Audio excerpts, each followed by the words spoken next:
What's wrong? I feel sick. I think I swallowed some of the monster vomit. Oh, that's not good.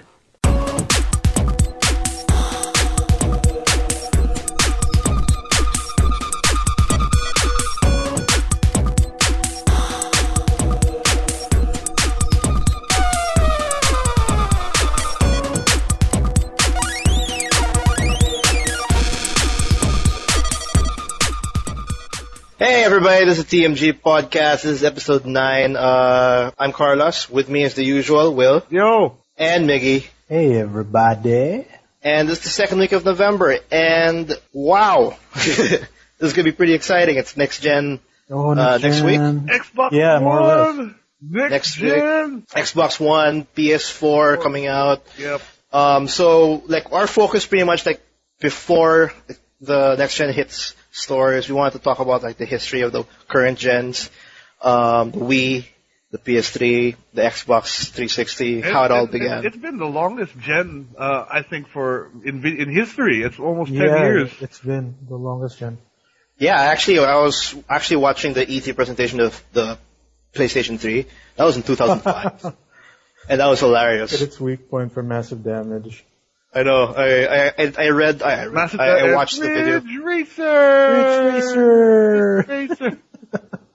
But isn't that, it's kind of crazy because I was watching the E3 presentation. Oh, actually, we'll talk about, all of that because I was about to go to, the PS3 history. We want this episode to be focused solely on the Wii.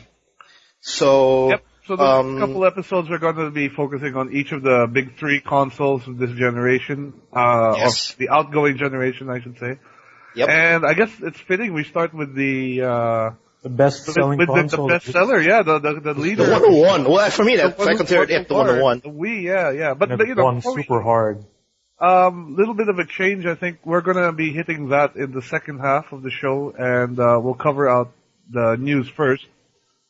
We'll do the news. Like, usually we just hit the news, like, on the second half, because, the episode, TMG Podcast, we usually have, like, a break in between. So, we'll talk about the Wii after the break. We'll just focus on the news. Yeah. And what have you been playing though? I mean, I know, Carlos. We've been playing Battlefield 4 a lot, and let's cover that first. Battlefield 4. Yeah, that's a great place to start. Fuck. But honestly, I think what you told me before, we've been for those who know, me and Carlos have been playing quite a bit. And we both kind of feel this is more of a Battlefield 3.5 than really a 4. It's not that it's a bad thing. I mean, the game's great. It's fun. It's more of the Battlefield you know and love. And the level design is actually, I feel is a lot better. But it's not so much of a huge leap in innovation as, I would say, a full sequel would warrant, It's not. And I have a feeling that this whole, like, when you see a number in front of a new title, it doesn't mean anything anymore. Just like how Assassin's Creed 4 has a 4 now. I mean, after 3 it's a 4. There's really not much of a difference, well, to me. Same with, Call of Duty, Battlefield, the usual releases. Like, I don't see it as a direct sequel anymore. Just like Crysis 2 and Crysis 3. Like, there are sequels, but if you look at each other, if you put it side by side, it's actually somewhat the same game if you think about it. So that's what I felt with Battlefield 4. Did you finish the single player already, Will? I got through most of it. It's really not that great, honestly.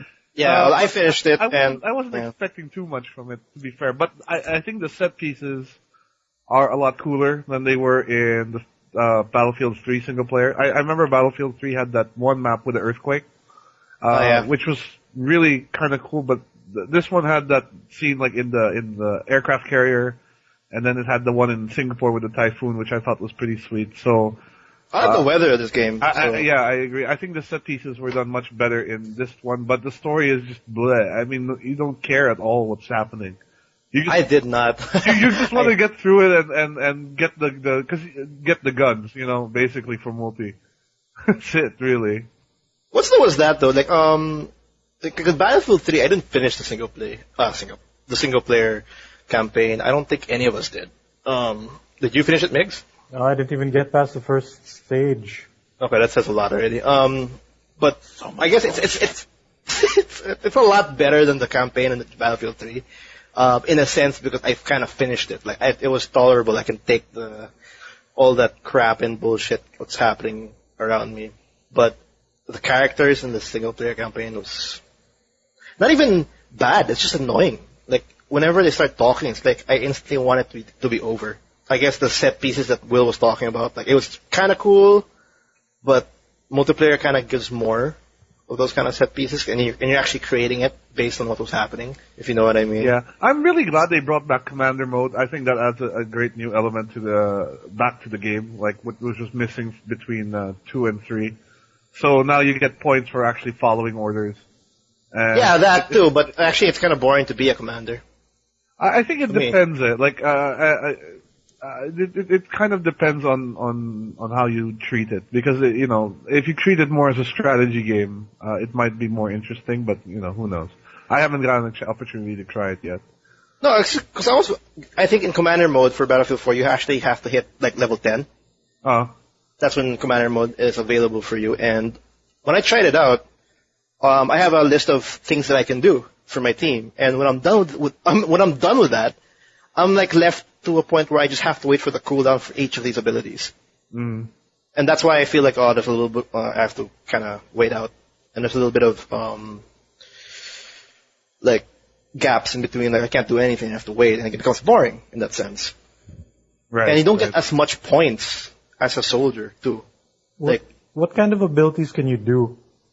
You can airdrop abilities, airdrop vehicles. You can abilities. You can call in UAV scans. You can call missile strikes. It's based on the map, though. Yeah, it is based on the map and the points you control. Yeah, like for example, we have Conquest, like the usual game mode, and the missile, the cruise missile that you can activate. It's like those abilities are based on the points your team currently holds. Like for example, on that map, if you want a infantry scan, you actually have to own D, and that's when you can do the infantry scan. If the other team captures that, they get the infantry scan, and then you have to ask your men to get it to get that point in order to get that ability to be for them. Enabled. Yeah, and like that's actually kind of a hassle because, like, for example, the only way a commander can kill is either through a gunship. I'm not really sure if we can get kills with a gunship, but you can actually order a gunship to show up in the map, and then people can ride the gunship and start shooting, like way up in the air, more like a kill streak thing. But again, it's also based on if you control a certain point. Like if you control B on that map, you can start summoning gunships. So that's kind of cool, but when you do all of that abilities, you're left to just waiting for that cooldown to happen, and then you do the same thing all over again. So I guess it's really just people who like that kind of thing. Yeah, and well, I guess I just feel that they could have done more out of it. For me, I'm not too sure if I can actually talk to my squad mate. I'm not too sure if I can do that. I talk to each and every of the squad. I can order each and every one of them, and I get points if they actually follow my orders. Ooh. But they most likely don't. Like it's actually better if like if you can see a squad going to B, then you give them the orders to go to B so you can get the points. But they're too busy playing it like Call of Duty. Pretty much. But Commander, yeah, I think it's a great addition, but I think they could have done better. Multiplayer is brilliant. I mean, it's the same BF you know and love. I say same, but same in a good way, because Battlefield's always been good. Well, for me, it's been always good. I do like how they've changed the vehicle spawning mechanics for aircraft. That's a great change. Because now you can't really camp a plane. Basically, it spawns already in the air. So if you see the plane pop up when you just click it and off you go. But I think and spawning in the vehicles itself, I think that's a great change. I like the little preview camera of where you spawn as well. So yeah, that's actually pretty neat. So if you're spawning into a danger zone or not. Which doesn't help though, because I still spawn in a danger zone. Like I see, okay, it looks clear, but when I'm actually spawning, Yeah, it's not clear. It doesn't show you the units on the preview window. So, but it's actually a cool idea. It's actually a cool feature. Levolution, I'm okay with it. It's not as evolutionary as they want it to be, but it's cool that the level changes. But okay, what I've noticed is that it tends to change when it's already kind of too late to make a difference. You know? Yeah, I think people forget that there's actually something like that in the map. Yeah. But like for example, like Parasol Storm, like by the time the Parasol Storm is the map where there's it's an island based map and there's a tropical typhoon that's coming and then a boat can crash into an island. But by the time the typhoon actually comes around, the tickets are, it's pretty much set already who's going to win that round or not. So it doesn't feel like it really affects the game as much as they wanted it to, the Levolution. But, they've got how many expansions waiting to go, so hopefully they'll do something else with it. They have like 5 all set up, like they already have names for it. I'm sure they'll make better maps in future DLC. It's not that it's better map, it's more like better Levolutions. I think the skyscraper one is the only good one, like the actual effect, because a whole skyscraper just falls down on people, and that's actually a point. Like a capture point. But apparently Shanghai is the one map that's really buggy. So most the whole game is buggy. That's my biggest gripe right now. Shanghai specifically is particularly buggy. So most maps don't have that anymore in rotation until they. Yeah, I don't see it. I hardly touch Siege of Shanghai. It's usually Operation Locker or the island map. Or the flood zone, where if you break the bridge or break the river, water starts to overflow the streets, and then you're forced to swim from building to building, which is actually pretty cool. Forces you to like stay on the roof. But I've come across occasions when like there's a building that's supposed to be there, but it hasn't rendered on my screen, so I'm running into this invisible wall and I have no idea what's going on. It's weird. So the game is pretty buggy, but it's horrible. BF3 was also buggy, so give it time, it'll get better. It wasn't buggy in BF3. Oh, well, I don't know, and I'm not too sure about PC, but when I got the game on day 1 on the PS3.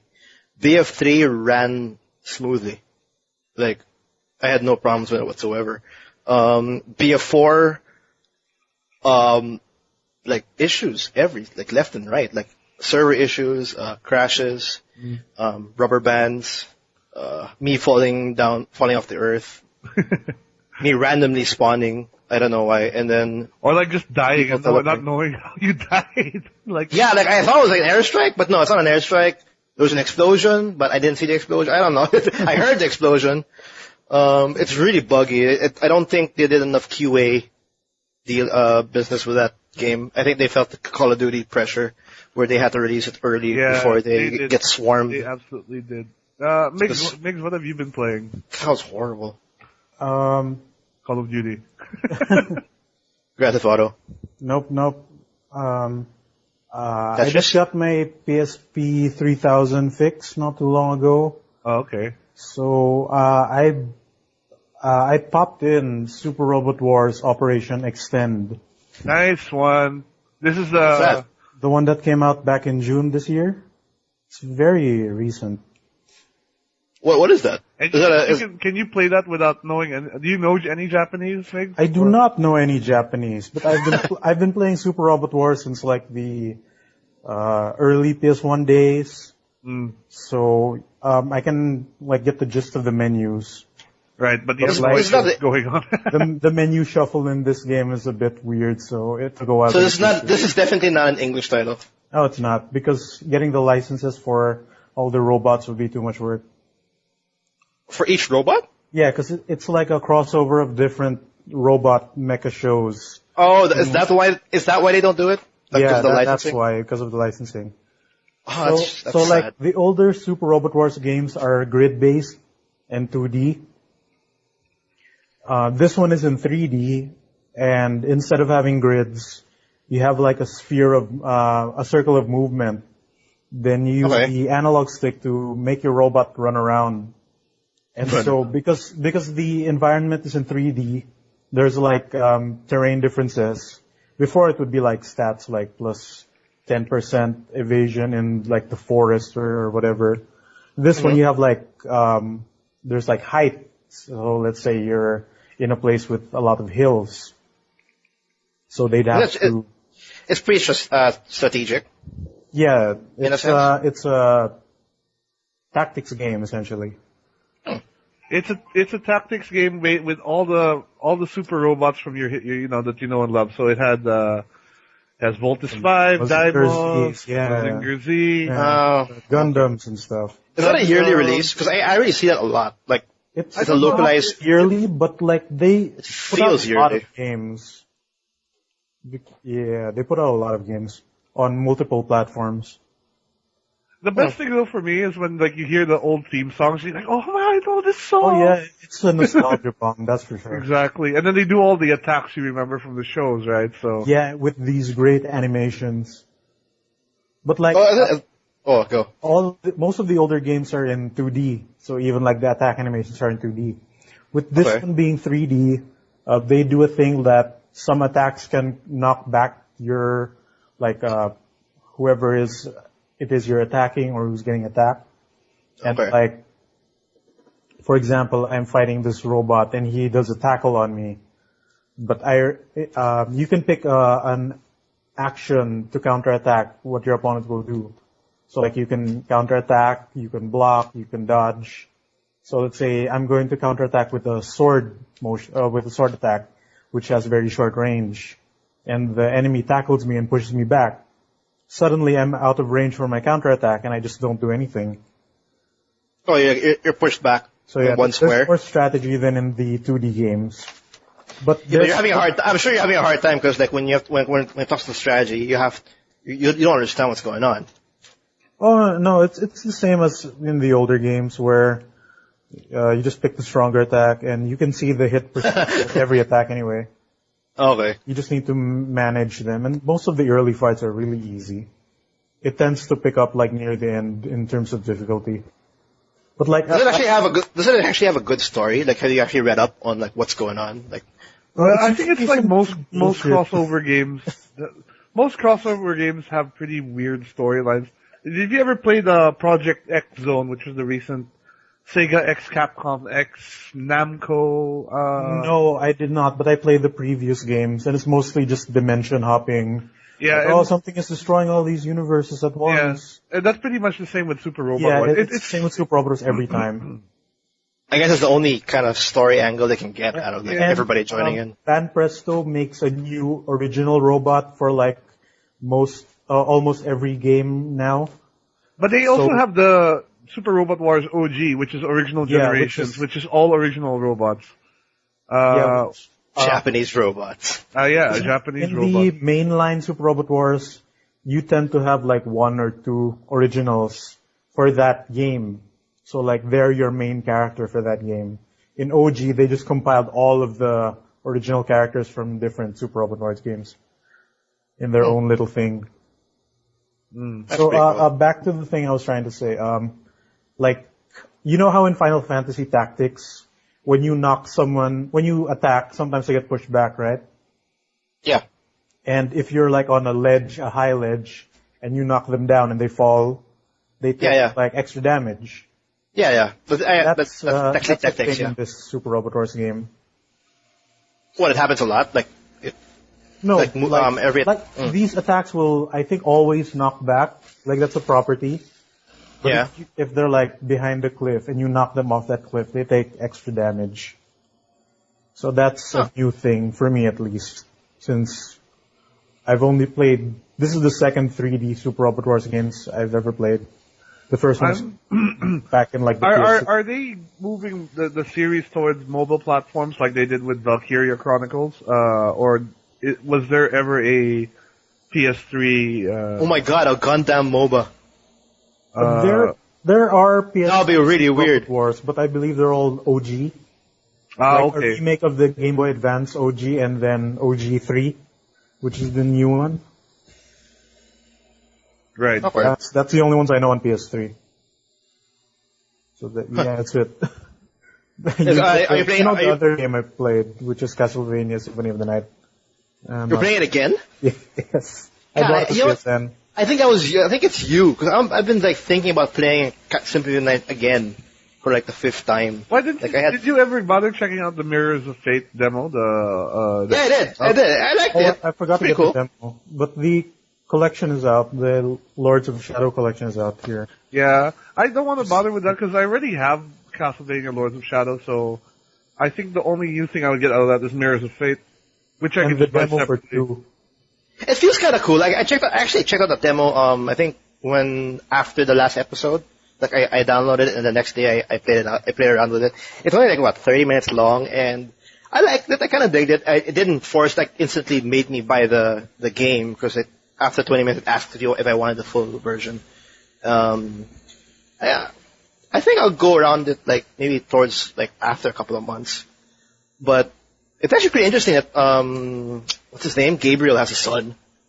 Well, remember I forget the story, that's why I kinda got shocked. Like, yeah, you have a son? Wow, okay. Remember in Lord of Shadow, Mirror of Fate, you control 3 Belmonts. You control Trevor Belmont, which is the hero from Castlevania 3. You get Simon Belmont, the classic guy, and Alucard. Castlevania 1. So you're controlling... Oh, you control Alucard. Yeah, so you have 3 characters to play through. Okay, that's good to know. Yeah, but, it's actually, in a weird way, it's sort of retelling, it's already rebooting the whole Castlevania series, because... They admitted to that already, that this is a different universe. That's what they're trying to do. They're actually trying to make a complete... Okay. Just like DMC. Well, no, but to be fair, the old Castlevania universe got really weird after a while with Dawn of Sorrow, like Dracula's castles appearing in Japan. Like, really? What the hell?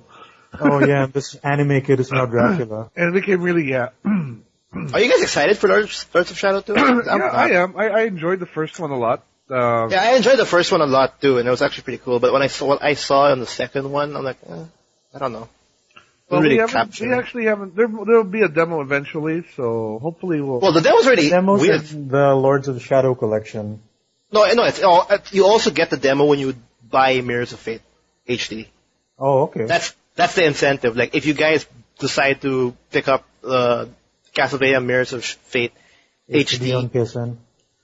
Well, I don't know if it's out on PSN. Xbox Live already. It's out on PSN. I saw it. Oh, okay. So if either Xbox or PS3, you get a chance to download the demo of Lord of Shadows 2. I'm not too sure what kind of demo it is, but that's a good incentive if you want to check out how the sequel is faring up. That's actually that's a pretty cool way to, like, parang support their other titles. Like, just dump that demo there, and then people will start. For sure, yeah, that's a nice incentive. I think I'm starting to see the trend there because that happened with Dragon's Dogma to beef up the newest IP by throwing a Resident Evil 6 demo there. That was kind of. Oh yeah, the exclusive demo for RE6. And I think they also did that for Revengeance. In the Zone of the HD version. Enders HD. Yeah, that one. Included the Revengeance demo. Yeah, because I have a couple of friends who bought Zone of Enders just to get the Revengeance demo. So, I think you got it. Released publicly anyway. Yeah. Yeah, I got it. Will, what else are you playing? That's about it. BF4. Best Friends 4. That's Hashtag BF4. BFF4. Mm-hmm. No, actually, that's all I've been playing, really. Yeah, same here. I think I dished out already, like, God help me, 50 hours already of Battlefield 4. That's actually my FPS game. It's every year I buy a new FPS title, and it's mostly Battlefield. If there's no Battlefield, I most likely will go to Call of Duty. But I tend to just buy one every year. And Battlefield 4 is actually pretty good. I like it a lot.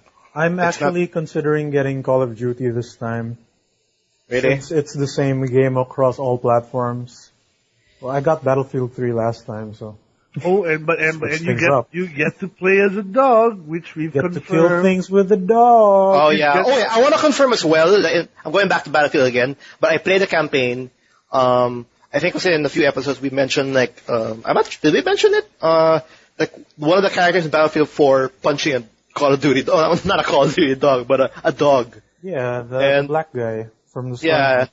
So I was actually pretty excited to see if it's an actual scene in the campaign, but it wasn't. Like, you just see it from afar. It just plays out in the... And it's actually the first 5 minutes of the campaign, so... I just wanted to say that. But, yeah, Call of Duty Ghosts is already out. Yep, it's out already. So I never liked it, and then a lot of you guys out there have probably already playing it right now. It's getting good reviews. It is. That's a thing. It's not getting as good reviews as I thought it would be getting because it's not going to break the sale record of GTA 5. That's for sure. No, and actually that leads us to our first news point. Actually, I love that segue. Sorry. Call of Duty Ghosts has shipped over 1 billion at retail stores as of day one. But just so we're clear, that means that there is $1 billion worth of copies at retail everywhere. Yeah, it does not necessarily indicate how many of that billion has been bought by consumers. So we still got to wait for that data to come in. But yeah, but that's actually pretty interesting data in a sense that Activision won't make 1 billion copies without some kind of incentive. Like, this is how much we need. Like, that's pretty much a gauge of how many people play Call of Duty. It's crazy. Oh, that's true. That $1 billion worth of material is based on some estimate.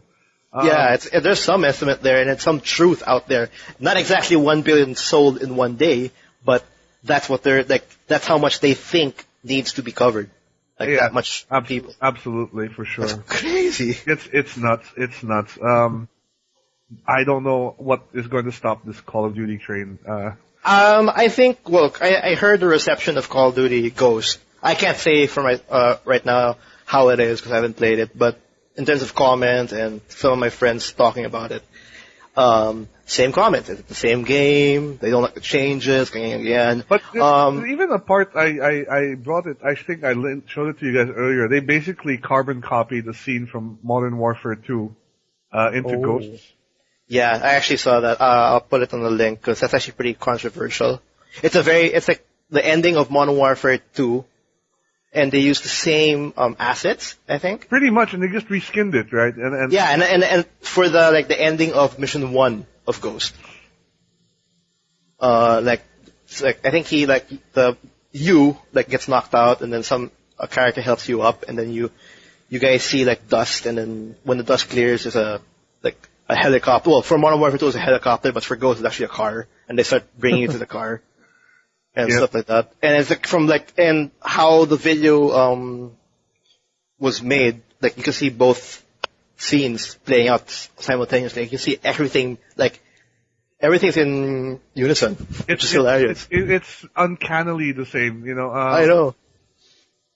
So well, whatever. I guess you want to think now that Call of Duty, I don't think there's not much of a change in terms of graphics. There's not much change in terms of gameplay because they're just pretty much switching and updating what's new. They have a mocap dog. Fine, that's where the budget goes, I guess. But all their budget went to mocapping the dog, right? Yeah, because I'm sure if they're using the same assets, they're using the same engine. I'm not trying to hit Call of Duty that hard, but I'm just saying that's what it looks like. They're using the same engine, they're using the same mechanics, obviously same assets. It's got to be a cheap production, and then they're dishing out so much money out of that. I think that's the one thing people should realize, that it's really cheap to develop because they've been doing this for years, right? And the numbers have been rising as the years go by, and that's crazy. That's actually unheard of. If you compare the values of the production value of GTA 5. What do you guys think though, in terms of this $1 billion worth of? Do you think that's going to sell out in you think it's going to beat GTA 3 days, or it's going to take longer? I think I have a feeling it'll beat the GTA. It'll beat GTA. Okay. Yeah, because Call of Duty, even the casual market will get a taste of that. Call of Duty, 1 billion copies, because I don't know, everybody plays Call of Duty. Women play Call of Duty. But they're not gamers. They're shooting. Call of Duty, hitting the same target market as Grand Theft Auto. It's really one of those frat boy bro games, you know. And they have an understanding of that franchise to the point that they don't have to think about it. Yeah. It's a new Call of Duty. It's like saying, it's a new Madden. I'll just pick it up. It's gonna be a good game. No matter what is inside that title, those will buy it. And that's that's golden for any franchise or any franchise, any developer, any publisher to have a game where you don't have to explain. What do you when think, they see it. Yeah. What do you think, Mix? Do you think this is going to beat GTA? GTA? Maybe in the long run, I guess. But long run, not, I think so. it's not going to do it in a week. I don't think it'd be as fast selling as GTA for sure, but maybe no, it might, who knows? Because remember, there's going to be another there's going to be another Call of Duty next year for sure. Yeah, so, but you have to realize that if Call of Duty does beat GTA's records, they're going to go to the Guinness World of Records, because that's their record now is in the Guinness. Grand Theft Auto, right? Yeah.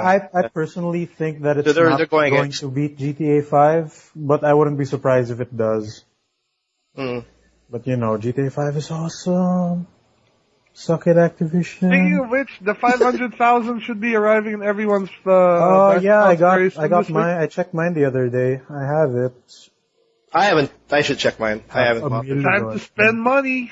Time to buy that apartment and get. Is it a lot of money? Is it a lot of money, or is it just like enough for what you have to do?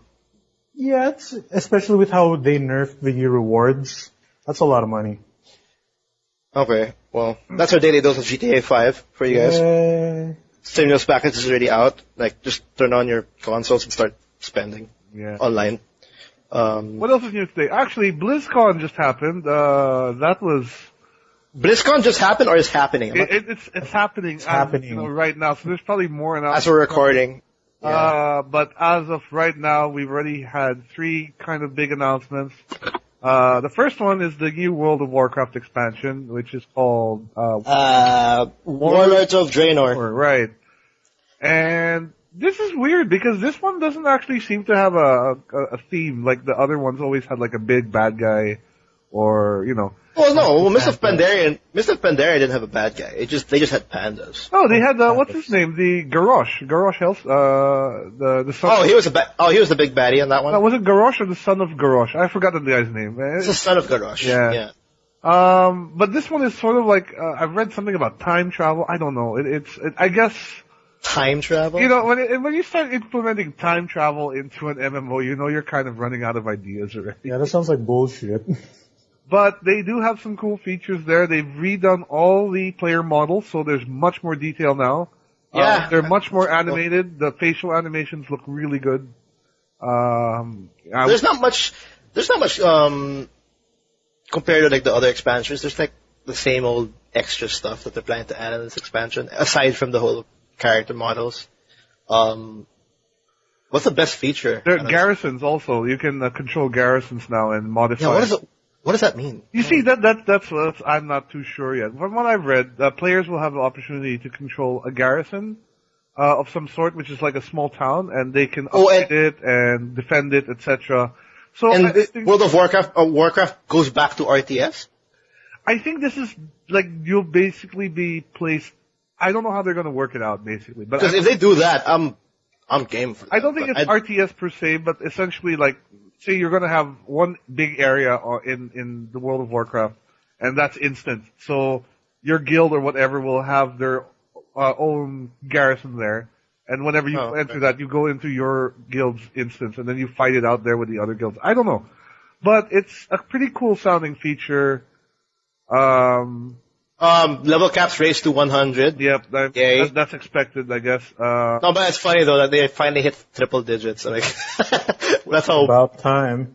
That's how wild World of Warcraft is another game that's just not going to be dying anytime soon. So, When I watched the trailer, there was actually an interesting feature. Like, you can instantly become level 90. Yes, you can power level yourself up to 90.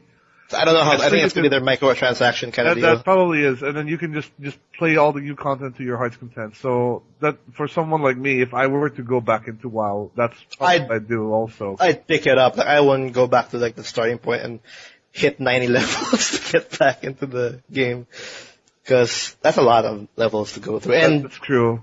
The whole quest system, like if the traditional quest system, it's boring as hell. I don't want to go through that again. That's the one thing that hasn't like changed significantly in World of Warcraft is the quest system and the raids. I mean, I think World of Warcraft is at this point still the closest thing you'd get to a classical MMO. Well, maybe not the closest thing, but It's got all the tropes of it, all the MMO tropes like raids and big guilds. The best of the basics of the MMORPG is in World of Warcraft, and I don't know, it's gonna be crazy. Level 100, that's gonna be like extra skills, and that's gonna be a lot of skills to manage again. For sure. So that's the first big one, big news. The second one was, of course, the Blizzard MOBA, which I can't... Heroes of the Storm, which got a really badass CG trailer, as is Blizzard's forte. They do good CG trailers. I'll put it in the description if you guys want to check it out. It's actually, I got kind of excited when I saw Tyrael and Kerrigan duke it out. Right. And then I laughed my ass off when I saw Raynor versus Diablo. I was like, that's not gonna work. What the hell? Him shooting and Diablo's just like, I don't know, moving forward, and that was it. But it's pretty cool. It's a MOBA, like whatever. Like there's not much to say about it. Like whoever wants to be Kerrigan and farm in the forest and but it looks, from what we've seen, it's not just the traditional 3-lane MOBA map. It's going to be different kinds of maps with different objectives, but it's hard to say at this point. Yeah, I don't think they're going with the traditional sense. I think most of them are thinking that's what they're doing, but I think it looks different from the trailer. I'm not too sure yet. I hope it's not something, like Dota or League of Legends, something completely new. How much of an impact do you think this could really make right now with Dota 2 being as strong as it is, League of Legends as strong as it is? Not that much. I think it's gonna be there, but I think it's gonna be there because they have a strong fan base. Yeah. Like, there's a huge fan base on these characters, and I don't think it will reach 1 million or 2 million. Because, like you said, like Dota 2's there, and Dota 2's already struggling against League of Legends. I wouldn't say, I guess League of Legends is like 5 billions. Yeah, League of Legends has billions and like tons of players. I think it's the most played game in the world right now. Yeah, pretty much. I don't know if it's like concurrent players but they have the most number of subscriptions, I think, to League of Legends. I think League of Legends is like way past 1 million people playing simultaneously. Yeah. That's how big League of Legends is. And I think Dota's only at 500K. But people playing simultaneously. I actually like Dota 2 better as far as my MOBAs go. I guess it's just because I'm more used to the Dota heroes still. No, I think I too, I guess I'm just too used to the whole old school MOBA because I too like the Dota 2 format. League of Legends, I like it, but I still prefer, and it's actually, like, that's when you know when a game's really good, because when I talk to my friends who are playing League of Legends, it's actually hard to have a conversation with them, because they'll defend the hell out of League of Legends when I mention Dota 2. So, it's League of Legends actually, they got that genre set it down, like they got it ready. And what Heroes of the Storm can do, I don't know. It could be like a gimmick, I guess. That's what I think. It could be a gimmick. And yeah, so you guys want to check it out, beta signups are already live. So it looks interesting, and I'm curious to see what Blizzard can do. Like, Blizzard has always had a good reputation for making quality games, so I'm willing to give them the benefit of the doubt here. And the good thing is there shouldn't be any story here because it's Diablo, StarCraft, and Warcraft duking it out. So I don't have to deal with Chris Metzen's bullshit. Yeah, but it's actually this is the first time we see Blizzard actually doing shit now, because we have a lot of things to talk about with Blizzard. It's not anymore like, it's World of Warcraft, it's Diablo again, it's StarCraft. Like, they're dishing out new things. Like, it's a MOBA, but it's still something new. And they also have Hearthstone coming out, so that's also something new. Maybe Activision finally let them out of their cage. Well, I don't think I can say that because they still have no new IP. But I'm saying that they're actually moving because they're actually having a new title to work, like a completely different genre, like a card game, a MOBA, out of their traditional, like, usual titles. Yeah, RTS. Like, that goes back to the next big news that came out of the Blizzcon. It was Hearthstone, the Warcraft CCG, online CCG, which I've had an opportunity to play, actually. I'm a huge Magic fan, so I'm so excited to get it. I'm still waiting for my beta key. It's the game's pretty simple. You pick a class, and that's kind of helps determine your starting deck and your. Oh, you tried it recently. I did. It's not bad right now. I'm enjoying it actually. Oh, cool. Is it as simple like you just you have basic deck? And then... Essentially, it's mana based. So every turn you get the first turn you get 1 mana. On the second turn you get 2 mana, and so on and so forth. Okay. So the longer the game goes, the more powerful things you can do because you'll have a bigger mana pool. Is that like is your mana pool depleting, or you just have like? No, it regenerates every turn. So let's say, but basically, depending on the number, which turn number it is, that's how much mana you get. So if it's turn 3, you get 3 mana. If it's turn 5, you get 5 mana. You know. Oh, okay. So like when it's like turn 7, you have 7 mana to play around with. So like on your first, your first few turns, you don't want a hand that's filled with like really big guys because you can't summon any of it. So that level of strategy of discarding cards that you can't use at the moment. I'm so excited. Yeah. I love Magic. It's cool, but it's all, it's Warcraft based, so it's all the Warcraft stuff that you're familiar with. Orcs and humans and all that stuff. Yeah, the big news that came out of BlizzCon is they're getting out of closed beta and open beta starting in December. So if you guys don't have that beta key, you can just wait it for next month, and then we can all play it together for free. Yeah. And I don't know when they're officially gonna come out, but whenever I hear open beta, that's when it's released. So that's when it's officially released. I mean, well, not officially, but yeah. More or less. Yeah, I'm actually pretty excited. I want to play that game so bad. I'm still waiting for my beta key.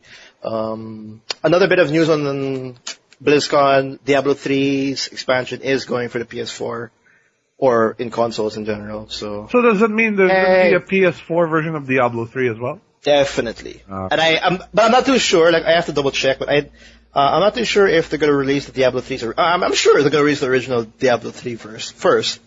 But this bit of news pretty much confirms that the expansion is going to consoles, because they never confirmed that yet when they released the expansions news.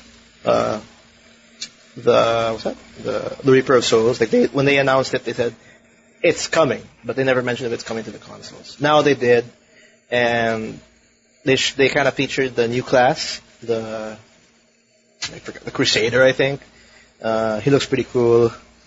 He mentioned a couple of the new features. They're pretty cool, like the adventure mode. Like you can actually hunt for certain monsters, and you get like money and experience. That's going to be pretty interesting. I'm definitely going to get it. I'm not too sure if I want to get it for the console or the PC. I'll probably get it on PC. I mean, I have Diablo already on PC, so I might as well just keep it going on PC. And I love the control scheme of that game on the console. I've heard so many good things about it, but yeah, I don't think it's worth. Really feels good. Diablo is not that good of a game that I would want to double dip just for a control scheme, That's my problem right now. I'm actually struggling if I want to double dip on this game, because for one, the auction house is gone on the console, and then the PC will have the auction house closed by March, I think, and that's pretty exciting for me. So I think I might double dip. I'm not too sure when exactly I want to double dip, but yeah, Reaper of Souls is definitely going for the PS4. They're revamping the Paragon system. I also want to mention that. Again, okay, because there's some people who are like max level Paragon. No, I mean instead of because when you're in the max level in Diablo 3, like when you're at level, whatever max level it was, that's when the Paragon level starts, and then every time you get XP, you increase your Paragon level. When that happens, instead of getting basic stat increase whenever you level up your Paragon, you actually have Paragon skill points, from what I understand. And you can allocate that and increase attack speed, increase damage, increase defense. So you can actually somewhat customize your character in a certain angle or in a certain way. Right. Something that we were missing the whole time when Diablo 3 came out. Saying, we can't have our own, we can't customize our own characters. But now we can. Well, but that's what I'm saying. It's not enough incentive to go back and play again, honestly. I understand, yeah. That's actually true too. But I think Blizzard is now pretty much salvaging the backlash when Diablo 3 came out. They're trying to retract that kind of reputation that they had way back in Diablo 2. I kind of wish Blizzard would get around to making a new IP altogether already, instead of just going with Titan. Well, what have we don't know anything about it. I wish they would put something out so we can, because honestly, I really feel that they've stretched out Warcraft, Starcraft, and Diablo. All the crafts. As far as they can already without it. I think they did. No, but they also in BlizzCon, they also mentioned about Titan. They said they put it on hold. Why? To focus more Warcraft, more Starcraft, and I think that's pretty much what they were saying. They're kind of busy, or maybe, no, actually they're kind of busy at the same time. They have this really great idea. I'm not too sure what bullshit they're talking about, but they have a great idea that they want to implement on Titan. That's why they're kind of holding off before they release, show the public what it is. They're trying to implement that great idea that the Blizzard employees figured out. Whatever that is. But, yeah. BlizzCon. It's actually happening in Anaheim, so. Alright, so that's BlizzCon. There's probably gonna be a lot more, we'll find out tomorrow. So hopefully. I doubt there's gonna be anything. If ever there's anything, we'll hit that up next week. Yeah. What else is new? Killer Instinct, going back to that. Okay, fine, let's go with that first, okay. I know Miggy is excited, because they've shown, the reveal. I haven't seen it. They showed Orchid, the combo video for Orchid, and they teased Spinal, and Fulgore has been confirmed as well. So more or less confirmed Fulgore, yeah. We've got our full roster for Killer Instinct, at least for the first season, which is Jago, Saberwolf, Thunder, Sadira, Orchid, Spinal, Glacius, and Fulgore.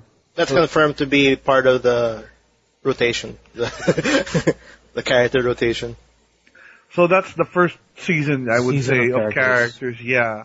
Which is a pretty solid, very good roster, yeah. Yeah. Do they have more characters that they can actually implement? There's more. There's Riptor, there's Cinder. All the old characters, they can still do that. Aigo and Kim Woo, Tusk, Maya. So they have a bunch of more characters they can tap into, but I think they've got the core. TJ Combo is missing still, that guy. The boxer. I have zero, Combo. close to zero knowledge about Killer Instinct's characters. But yeah, I'm actually pretty excited because it actually looks like a fast-paced game that I'd actually dig. And I'm really hoping it's like we've mentioned this before also that I think everyone's still hoping that the system that they're using won't butcher the game to the point when the FCG won't even consider it. That's the most appealing free software you can get out of the Xbox One when it comes out. Yeah, Killer Instinct basically, yeah. You get a fighting game. That's what you get when you get Xbox One. You just instantly get a fighting game. But yeah, that's actually pretty cool. I don't understand. Who's making Killer Instinct? I don't understand how they're doing this. Double Helix? They should have just sent that. They should have said all of this information when they announced Killer Instinct, and not just say you'll only have one character. And I don't understand how they're doing their marketing. Well, Microsoft has just flubbed the ball with anything Xbox One related. So weird. Yeah, it's terrible. So, we'll see how the sales go in the next few weeks, though. Those are going to be popping out soon. Any other news that we haven't? For fighting game news, there was a PS4 commercial from I think Capcom about It was a weird commercial about that. Oh, actually, so I saw that article. I didn't bother clicking it though. Okay, what is that? The commercial was like a taxi service by a company called Hadouken, and then the driver is Ryu. Then at the end, you see the hashtag 4Gamers, which is Sony's marketing shtick for late PS3 and PS4 right now. It's a PS4 marketing hashtag. Yeah, it's the hashtag Kevin Butler for PS4. So, are we gonna see Ultimate Street Fighter 4 on PS4? No, what was the video? I mean, it was live action. It was a black taxi cab with Ryu in it. You think that was a tease? That was actually what they're trying to implement? They're using Hadouken and a guy dressed up as Ryu. Yeah, that's kind of weird. I don't think they'll announce Street Fighter 5 when they're still working on Ultra. Yeah, no, I mean, well, I'm pretty sure Street Fighter 4. I'm pretty sure Ultra Street Fighter 4 PS4 will be on the next gen stuff there. Yeah, if they're doing Injustice, they can surely do that to Capcom. They look shinier. They look shinier in More the PS4. particle effects when your Hadouken hits. Oh wow! Like in 3D. Pink. Yeah, that's actually the most appeal. Like it's all particle. So many particle effects. Yeah, it's so busy for a fighting game. That's pretty cool. Okay, Walking Dead? Walking Dead Season 2 has been confirmed, featuring, all we know right now is it's an older, more mature Clementine. How old? Spoilers! Sorry. Oh yeah, whoever who hasn't played the first season, it's kind of a spoiler, like, she'll be the main character. What happened to the main character in the first one, finish the game, you'll figure it out. But yeah, Clementine, they announced that Clementine's a little bit older, and it looks like she's the main character. It's like, she's taking the role of Lee, in a sense. I'm not too sure how old she is in this one. And we don't know anything how the 400 Days DLC will tie into this, but... Yeah, but that should be the tie-in. They're saying it will. It will, yeah. That's what people have been saying, is that it will. And I suspect that my suspicion is yes, because 400 Days featured a bunch of new characters that we have no idea who they are. And we had very little time to get to know who they are about, so likely they were just teasing them for Season 2. Did you get Miggy? Yeah, I just got it recently for $3.50. Did you finish it? I was supposed to play it today, but I had to do things. You get it for free if you buy the full season pass. That's cool. It's included in the price of the full season pass, but it was retroactive. Like for me, I bought the full season pass when it was only the first 5 episodes, and then when 400 Days came out, it was automatically added to my account as well. Oh. So what do you guys think about Season 2 though? Like, I think they have a big challenge with Season 2. They will have a huge challenge here, because how do they top Season 1, really? Yeah, the expectation after Season 1 is are going huge. to be incredibly high, and... No, and at the same time, like, cause like the best thing about The Walking Dead Season 1, not only does it had a good story, but you had a huge attachment to Clementine. Like, whatever you choose, it will affect this kid that you're trying to... Clementine will remember that. Yeah, stuff like that. And, like, that was actually, that's what made, your big decisions, like, really affect exactly, yeah. your gameplay. So, how is that gonna, like, are we gonna see a toned down version of Walking Dead, or is Clementine gonna, like, find another kid that he can, like, pass down whatever he learned? It's probably gonna be, she learned. I don't think Season 2 is being built for new players. It's probably really being built for people who have played and finished Season 1.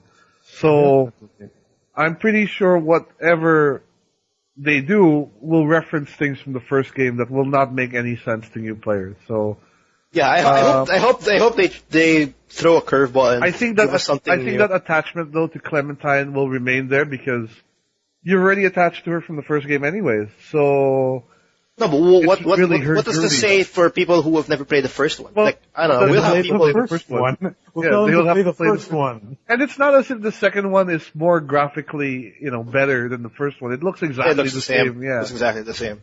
We just have a taller Clementine with a hammer. Exactly. Maybe she gets a boyfriend. I don't know. Oh no! Oh no! It's a kid. No. No, Clementine. No. I'm not gonna kiss this boy. I want to see the effects of what I chose in Season 1, because whatever you did in Season 1, it will carry over to Season 2, and it'll affect Clementine as a character. I think that's what they're saying. And if you actually see an impact, like on your game, that's gonna be such a great series. Like, forcing you, like, after you finish Season 2, for example, you like, I want to play Season 1 first and then play it differently and see how Season 2 plays out. Like, that's a lot of replayability right there if you think about it. Like, if Season 2 like becomes so good. Give you multiple saves, so you really can do that. Yeah. No, they'll probably treat it in a way like Mass Effect and Dragon Age. Like, your decisions will definitely carry over. I'm sure of that. Which is actually a perfect, like, example, because Mass Effect, well, I guess it'll be controversial, because I think the decisions you make actually was a strong enough incentive to replay, like, the previous games. Right. It was. Like, and actually, you might even be willing to replay Season 1 again just to see how things are different, you know? So I have to rebuy Season 1. I bought Season 1 in my PS3, and it's dead. Oh, yeah. Oh, but it should still be linked to your PSN account. So, I mean, you just buy a new PS3 and should be able to get it. No problem. Well, fuck that. I want to buy a PS4. That's my dilemma right now. But The Walking Dead Season 2... Do you really 2, want to buy a PS4 with how much it's going for right now? I'll save that for next week. Like, I have my gripes on that. Like, I don't want to talk your ears off right now. Like, I'll say that for next week, because yes, I know how much it's gonna be. The PS4. Yeah, but for those who don't, it's going for around, the estimation is 30 to 36K? 32K to 36K? No, but that's the US version. Yeah, the R1 version. Yeah, the Asian version. Did they confirm that they are getting the Region 1 version of the PS4 here? Actually, that's actually wait. I'm gonna say that now, but I just want to say, like, I want to end the news bit for Walking Dead. The first episode is showing up in December of this year. Yep. So the whole season 2 should wrap up like the first quarter of 2014. Hopefully. Yeah. Going back to PS4, a friend of ours actually talked to some of the clerks at Data Blitz. They actually are accepting our pre-orders for the PS4. So whoever wants to actually, jump the gun, join the next gen right away. Did they say how much the down payment is? 10K. Oh, so It's 10K. I think Game One Gadget is also accepting pre-orders for the Asian version, which is also 10,000. Yeah, 10,000. But I think the Asian's actually closer to the $400 price tag it has on the international, Should like be. in the US. But this is the US version. Like there's still the Asian version, like the console's coming out in Hong Kong. In December, sorry. In Hong Kong, Singapore. That's definitely gonna be cheaper. But whoever wants to get the US version and you don't mind the high price. Whoever wants to be the cool kid on the block. Who has a PS4 and no games? No, PS4 and NAC. And We got NAC. Knack. And Killzone, Shadowfall, Fall. that one, that's cool. Yeah. Or Assassin's Creed 4, or Call of Duty, 4, or Battlefield 4, buy it again. If you want to. NBA Live 2014 or whatever. Madden, FIFA. I think that's it. I think that's it for the PS4. More or less. Well, in any case, for me personally, I'm just going to wait for the PS4 Slim and then get that probably because. I'm gonna wait like 2 months before I actually decide if I want to get one. I'm gonna wait for games, dude. Yeah, it's actually a horror. I am actually not impressed with the lineup. The lineup is horrible. Xbox One, I'm gonna talk to Data Blitz. I want to see if they actually can get pre-orders for that one. I'm assuming that if they do, I think it's gonna be also a 10K Down payment. down. I think so. That's gonna be definitely more expensive because we're talking about a $500 console. Which I heard will not work on day one. But Dead Rising, man. Dead Rising 3. Dead Rising, I guess, yeah. Killer Instinct. Jago here. Ultra. Cars, Forza 5. What else is coming up for Xbox One? Rise. Rise. Yeah. Red Dragon game. Rise with a Y. Yeah. With multiplayer features. But anyway, we're getting ahead of ourselves. Like, yeah, it is. Wait, news bits. Any more news? We mentioned Mass Effect, and I think, Carlos, you had some small thing where was that? I was actually contemplating if I want to mention this in the podcast. Like, apparently November 7 was N7 Day, which is Mass Effect Day. I don't know. Whatever. Was that the time when the first game came out? I don't know. No, I think, I doubt it. I think it's because, Shepard was from the N7 unit, and it's 7, and it's November 7. Oh, probably. And N is November, so... No, but anyway, the reason why I want to mention this is because the photos that they were releasing when they were like celebrating N7 Day, in BioWare, was actually them... It looked like they're showing teasers of them hard at work for the next Mass Effect game. Like they showed them working on the terrain. I want to cosplay as the original ending of Mass Effect 3. I mean, how would that work? But that would be pretty fun. The green light. You want to dress up? You want to dress up? You want to dress up as disappointment? Is that what you want? Exactly. How would that look like? What are you supposed to be? I'm the original ending of Mass Effect 3. AKA disappointment. The reason why I want to mention out the choice bubbles for the ending and on a white shirt. Oh, actually, that's actually cool. Like you become the conversation the ending wheel. Choice. The ending choice. No, Will, you become the child. So I'll be hologram kid, and then basically have 3 lights. No, a little bit of spoilers, but we're not gonna go far from there. But yeah, be the child. Whoever understands that, Be Cortana. Wrong game. Wrong game. Wrong hologram. But yeah, apparently BioWare is definitely hard at work on how the next Mass Effect will come out, because I really hope they don't bring out Shepard out again. I consider him dead. So I hope we see another new protagonist for that game. I'm pretty excited. I want another Mass Effect. I think it's about time. I would love to revisit Mass Effect also, but I don't know what it's going to be like now that I'm so attached to Shepard and all the characters in Garrus. I would love a game where I just play as Garrus. I mean, I would be okay with that. Where you take missiles in the face. Constantly. And then the whole game is like gun calibration. Gun calibration. You get a mini game when you go to your ship. You have to calibrate the guns of the ship, because that's what it mostly does. No, I think there's more than enough room for a non-Shepard storyline in Mass Effect, and especially now that the Reaper storyline is done. But it's hard to picture what they can do now. Maybe they can go back to the original dark matter, dark energy thing that they were trying to push a little bit in part 2, but that never really materialized. They have a world. They created a world that anything is possible. It just depends on how they do it. So that's interesting. The last bit of news before we hit the break, coming from Miggy. Revengeance. Revengeance DLC is now free! Hooray! I don't understand that, but it's cool. It's free.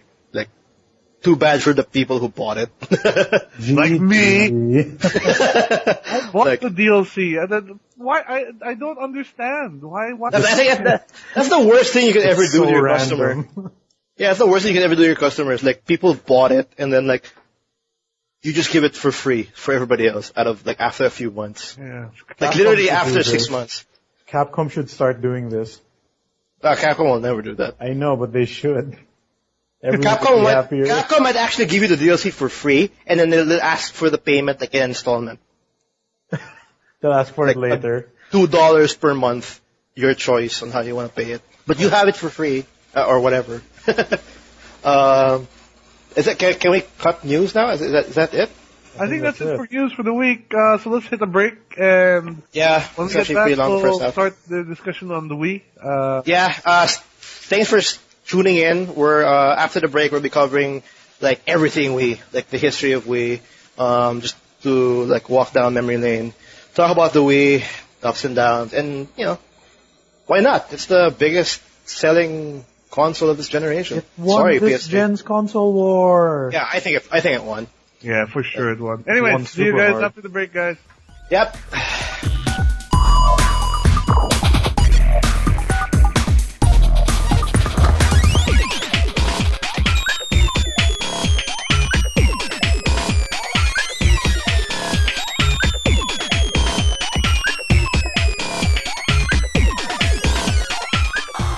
Hey, we're back. Yo, we're back. And second half, our main topic for the podcast, episode 9, is the Wii. Yeah, why do you say it with such despondency, man?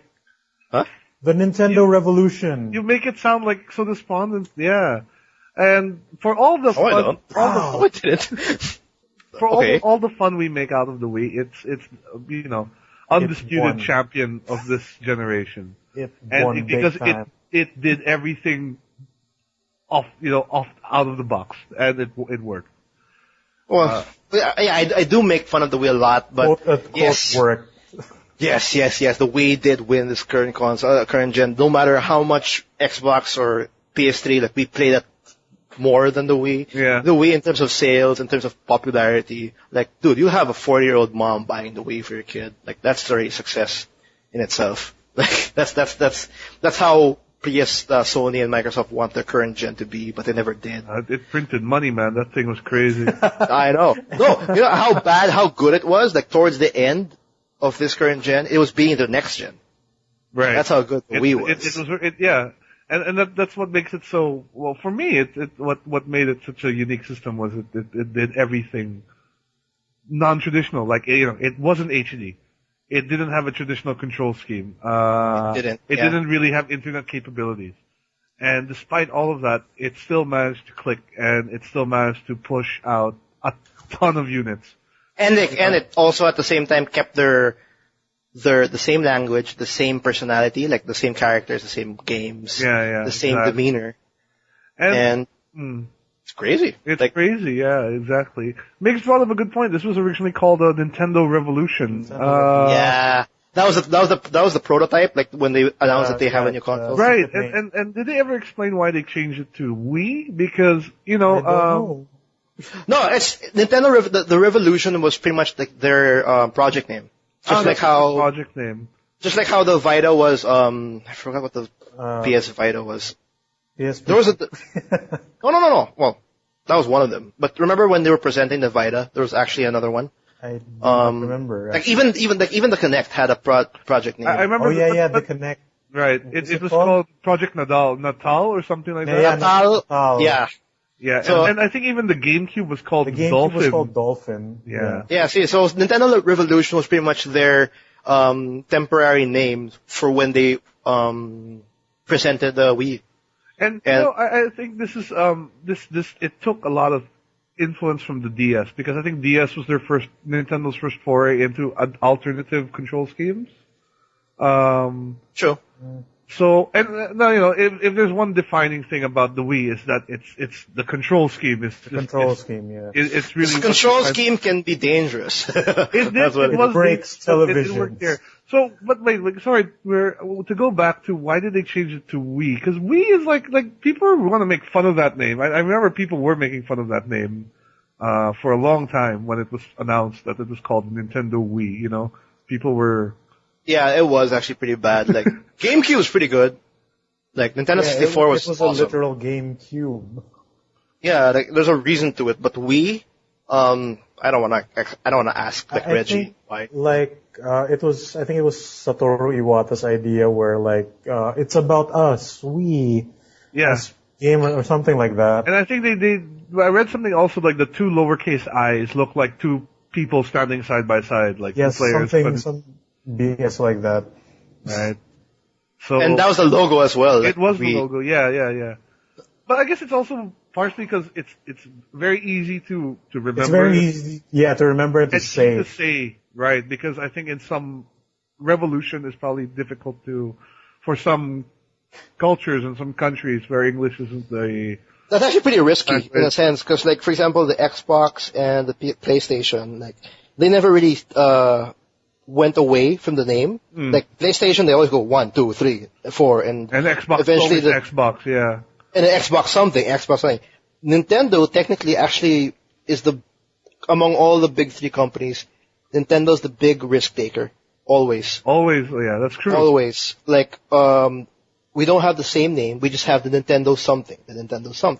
Yeah, every gen has a different name. It has a different name, it has a different scheme, it has a different concept, and that's the strength of Nintendo. Like, they're not scared of like, really doing a big leap and then but they believe that that's gonna work. And with the Wii, that whole motion control thing was unheard of. Yep. And it was completely. It was It was unusual, but it's something new. And unusual is usually. It usually comes with something new. It kind of went back from all their experience, I think, with the peripherals for the Super Nintendo, the Nintendo.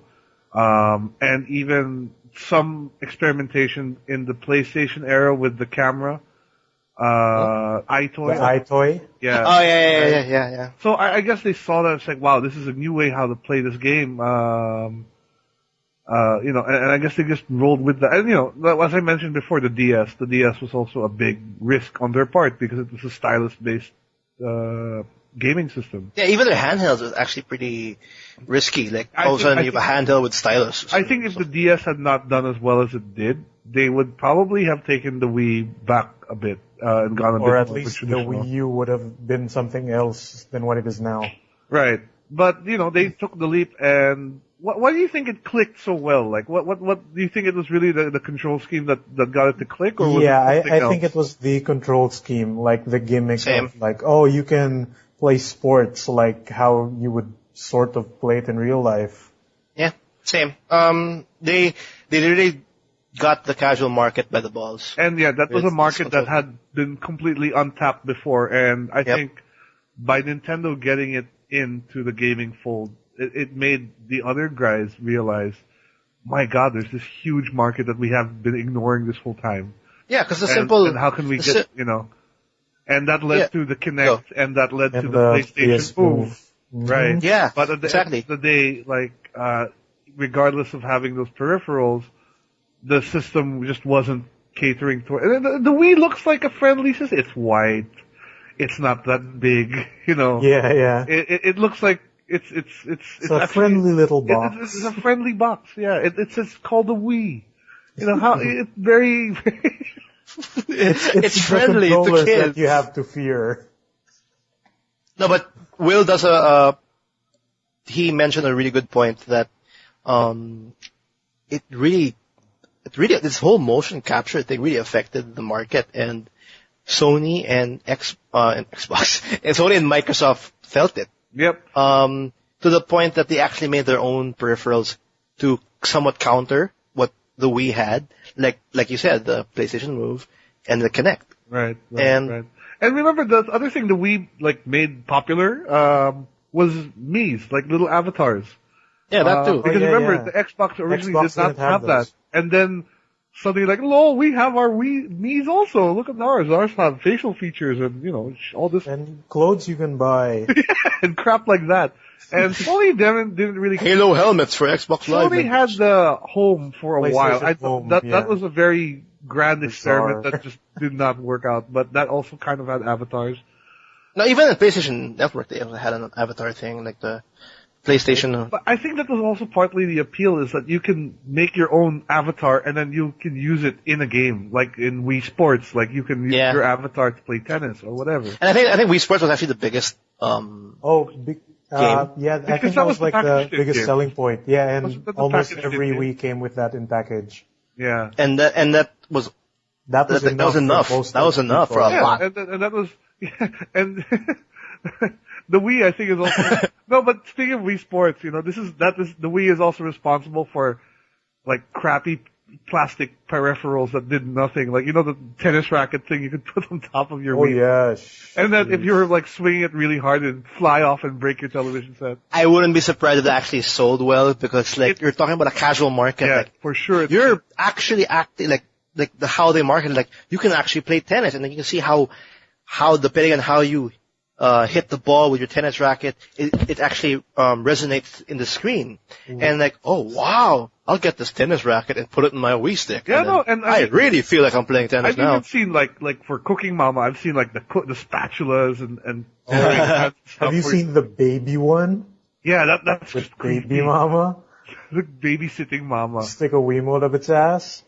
It's a doll, basically, and then you basically put a Wiimote in it, and you cradle it and stuff. And you cradle it and stuff, yeah. You stick a Wii up the kid in its back. Oh, okay. In its back. I think that's wrong, Nintendo. How did this even get past your thing? Yeah, that's a weird. That was a weird way to stray away from the main topic, hoes and babies. But yeah, the control scheme for the Wii. Like, when you actually have your big competitors to make their own peripherals, that's a big thing. Like, they know how strong the Wii is, to the point that they actually have to make their own. And, wow, the Wii.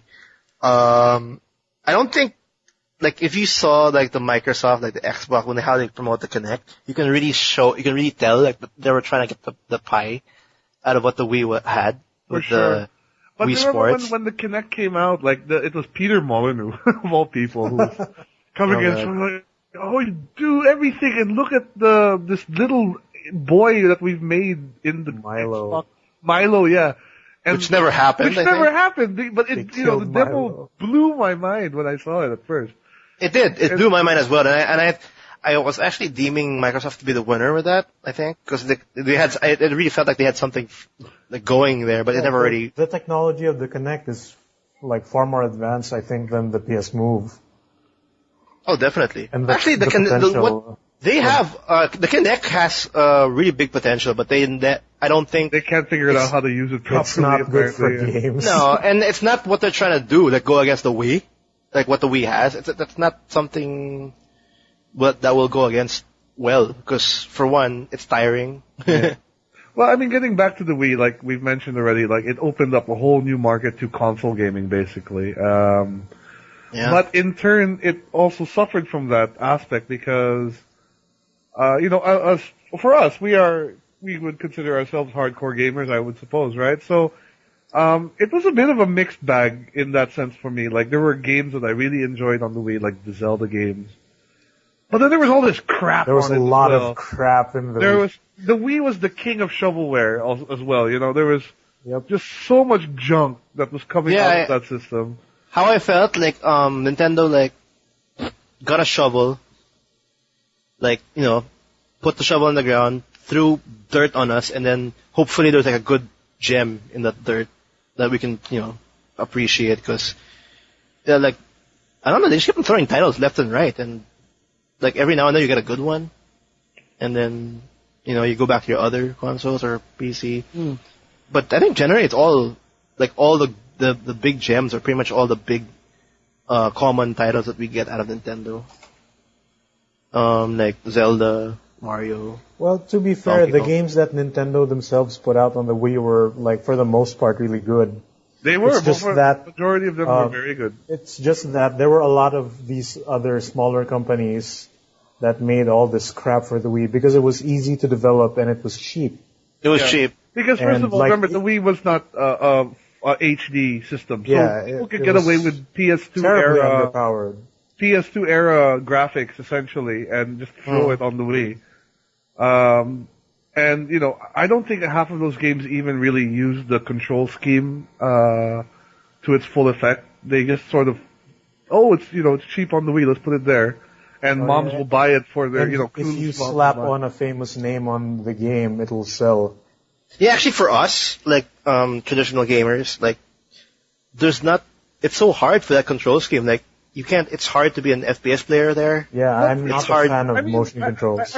But I do remember, like, the first time I was playing the Wii, it's like, the whole night we were playing it, and it was so fun, but after a while, you're like, once you figure out how that you don't need to swing your arms around to do this, something, you just, at the end of the day, you're just flicking your wrist. Sitting on the couch, right? You're like, oh, it's so awesome to like do this like extra motion, but in the end, like you go back to your traditional. I'm in the couch. I'm using most of my wrist now, more than anything sitting else. down. Yeah, like once you figured out how it works, the novelty tends to wear off.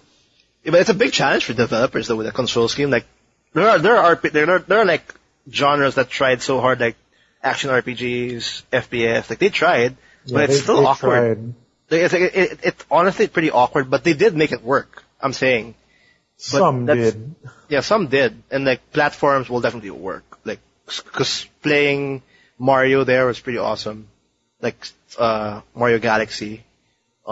It's pretty awesome to play Smash Brothers as well with the Wii Remote. But actually Smash Brothers did not have any form of motion control on the Wii. But it worked, I think that was... No, but you can play like with the nunchuck. You can play with any controller on the Wii in Smash Bros. GameCube, Wiimote alone, Wiimote nunchuck, or the classic controller, yeah. But it does not have any motion control at all. I'm happy Nintendo didn't force it into that game, because that was not a game that really needed motion control, honestly. Yes, and thank you Sakurai for doing that. But I'm also, Nintendo, and not just Nintendo, but there were even like No More Heroes on the Wii. I really enjoyed how some companies got really unique on how to use how they got creative with it. How they got creative with it, and I thought that opened up a lot of possibilities. Like I remember in No More Heroes, there's a part where the phone is ringing, and there's a little speaker on your Wiimote, so the phone is ringing off the Wiimote. So and you're you like, listen to the conversation. and then you put the Wiimote up to your ear like a real telephone, and it was pretty cool, you know. Well, the speaker on the Wii, most developers use that a lot? Sadly, not no. much, right? Yeah, it was a thing for some games. Yeah, and I think that speaker and the controller felt like a 6-axis gimmick kind of deal. The PS4 controller, I think, has a speaker on it. Yeah, I know, which is why I mentioned it, because I think it's really stupid to have a speaker there. Like, and it's still we might see similar gimmicks. Yeah, but going back to the Wii, what's the lineup?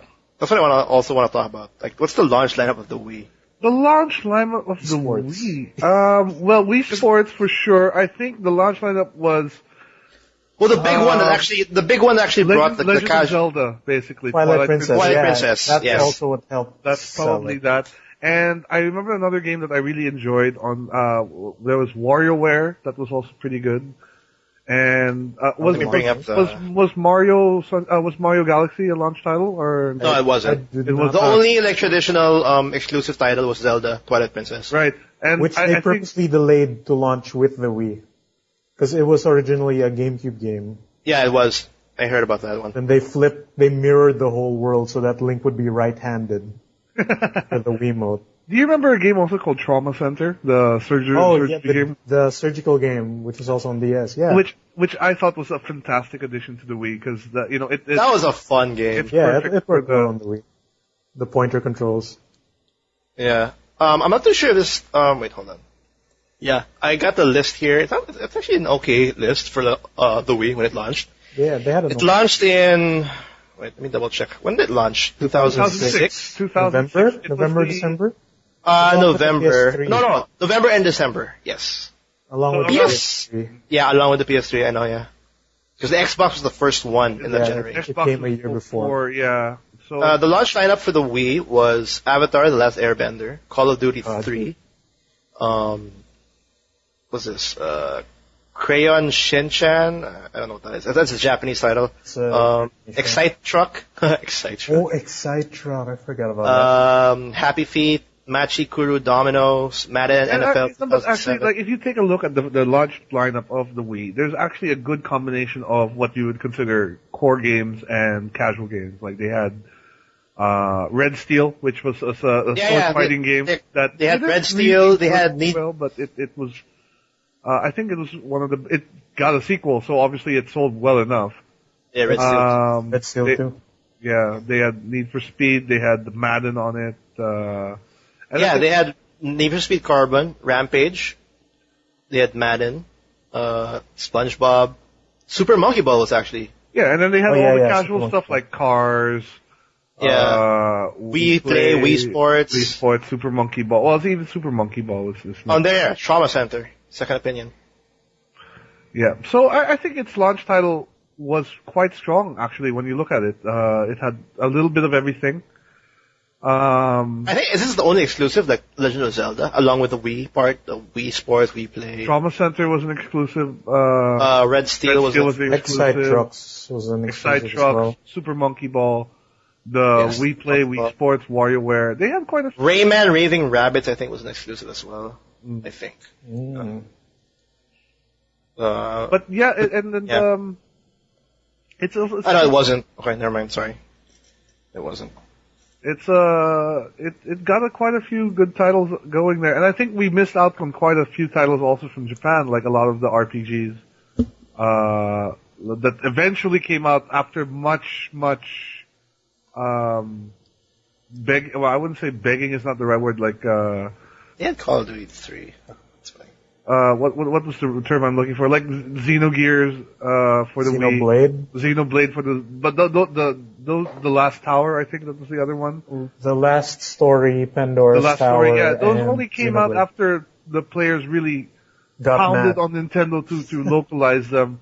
But those games like Xenoblade Chronicles, like the Tower, that's actually like towards the end Yep. of the It is towards the end. cycle. That's why people got mad, because like they wanted these Kind of games, good-looking yeah. games. Because to come out at throughout the end lifespan of the Wii, I think what happened was Nintendo of America was seeing like, oh my god, all these moms are buying it. So let's just make games for these moms, or let's make games for, the casual market, or let's only bring games over for the casual market. And Nintendo's still a business, and Right. whatever No. is the It's true, but big how seller. much more business could they have gotten, like, if they had brought over those games earlier? Or, for example, we talked about this in our survival horror series, the Fatal Frame 4, which was never released in the US. Or the Trace Memory sequel as well, which was a DS game that got a sequel on the Wii that was only released in Europe for some odd reason. So, in a way, I think Nintendo of America is partially to blame for the Wii being seen as more of a not even as a casual console, and not something to be really seriously considered as a hardcore gamer. And that's actually a pretty interesting point, because if they did opt to release like casual, like more like Xenoblade Chronicles, like those kind of games, those really big games that people want out of the Wii, if they did it like none naman like every year, but like just to remind people that there's good games like that would make you want to get the Wii or want to play the Wii. Right. If they did that, they would have actually had a better, like, or a stronger reputation for the Wii U. Yeah, because they did release a few good hardcore games. Like they released No More Heroes, which I mentioned. They released Mad World, which was another good one. Mad World was good. But it's like rare. Like every now and then, this is a really good game. Like all of a sudden. Yeah, the Wii became known as the casual console. Yeah, which is not a bad thing. Yeah. I mean, look at the sales. The sales speak for themselves. I mean, that it got that market in, and it proved to the world that there's money to be made with casuals. Yep. With guys who only want to play a few. They don't want to sit down for hours and hours and playing a game. They just want to get together and have fun with their friends playing tennis or playing golf. And they also whenever Nintendo goes to E3 and you have these really wild graphics coming out of Sony, wild graphics coming out of Microsoft. And then when you see Nintendo, and we all go back to our nostalgia days, and then we just see a new Mario game. New Mario Kart, new Metroid. Yeah, new Mario Galaxy 2 game. We all go bonkers, and then all of a sudden Nintendo wins. So what do you think were some of the, like, pitfalls of the Wii? Do you remember the Wii music thing when Rock Band was all the rage? Yeah. They had that, yeah. They had to do their own thing, and they had that Indian guy who was like, they had their Indian guy? The Indian guy at E3, Ravi Drums, I think that was his name. I don't think I saw that. Oh, you don't? I'll find the video for you guys later, but that was such a mess because, essentially they had a bunch of Nintendo execs, up on stage trying to play the Mario theme song on their Wiimotes. Trying? Yeah, and it sounded terrible because, let's be fair, the Wii remote itself is not as sensitive as you would like it to be. Like, it's still a little, it had to get. Which is why they have a peripheral for the attachment, right, correct. Yeah. But it was just a really funny moment. And there was even at one part when they were showcasing New Super Mario Brothers. And the lady there, Cammy, I think was her name, like, basically started playing and ran Mario right into a Goomba and died. And that was pretty Good job. The other thing that I think that we did weekly, but in hindsight might not have been such a big deal in the greater scheme of things, was its internet capability. The Virtual Console was undoubtedly the weakest internet service out of the three. Yeah, compared to Xbox Live and the Wii Shop. Yeah, the Wii Shop. Was it the official name, Wii Shop? Virtual Console, I thought, right? Where you can download old Super Nintendo games or. Is there a Virtual Console for the Wii U already? I'm sure they released the games individually okay. as Virtual Console. But that's pretty cool though. The whole Virtual Console that I think they implemented that I think towards the middle of the Wii cycle. What's nice is they included the older Sega console games as well. So you got some Genesis games and stuff like that. Which was amazing. But I remember one problem that system had was the friends system. You had the friend codes. You had to have a code. Which they still have now. Which you had to give to your friends, and they'd have to input that to add you. Rather than Who's like outraged like a 12 Digit code. alphanumeric code? It's absurd. Yeah, they're still doing it for the 3DS because they have that Yeah, they're on. still doing that now. Like I had like when the Pokemon XY came out, I had a ton of friends like messaging like through Facebook. Their Whoever friend has, codes. yeah, here's my friend code. Let's all play Pokemon together. And I'm like, what the fuck? Okay. It's like an 8-digit something or more. Well, if you in Nintendo side, it's still like it's still catering to kids mostly. Yeah. So Yeah, But I was think always, like I was always surprised there was never a Pokemon game on the Wii. Or was there a Pokemon game on the Wii? there was Battle Revolution on the Wii, which is essentially just a battle simulator. Of Pokemon, yeah. But And, no one, they've never made like a proper Pokemon game on the Wii. And They said that the RPG Pokemon style is meant to be for handhelds. yeah, So it's a business decision. it's an exclusive. Like you'll never see Pokemon on the console. The best thing you could have closest to that is Pokemon Colosseum and Pokemon XD on the GameCube. Yeah. I also asked the same question, like, why don't we have Pokemon in like traditional, like, in the Wii or whatever? Like, no, it's all reserved for the handheld, which is kind of it's actually a good decision. it's a good business decision actually, because Yeah, it works. like look at Pokemon XY, holy shit, man! They did an amazing job of keeping that, like keeping it still, like it's always a handheld, to the point that when they announced a fully 3D Pokemon game, people like 3DS is flying off the shelves already. Yeah, Like, they don't want to play it. Analog movement. Whoa. And they mentioned the 2DS, which is much cheaper. So holy shit. yeah, So- yeah, that's true. That's true. But, overall, they've also, why do you think they've been, given such a bad rap though? I mean, despite the sales numbers proving otherwise, that they've got something going, and now I feel in a way that all that pressure that saying, oh, you're not in HD, oh, you don't have any games for the core, has kind of led Ruined. Nintendo to dilute their brand image in a way, because now the Wii U is really suffering. Do you think that was something that was a natural progression where really the fad of it would just fade away, or? No, they should have stick to what they're good at. That's what I was thinking with the Wii U. Because how they presented the Wii U when it came out, it really felt like, okay, we didn't give much to the other side of gaming. Now the Wii U is for that, while retaining what we had in the casual market. That's what I got out of the presentation when they revealed the Wii U.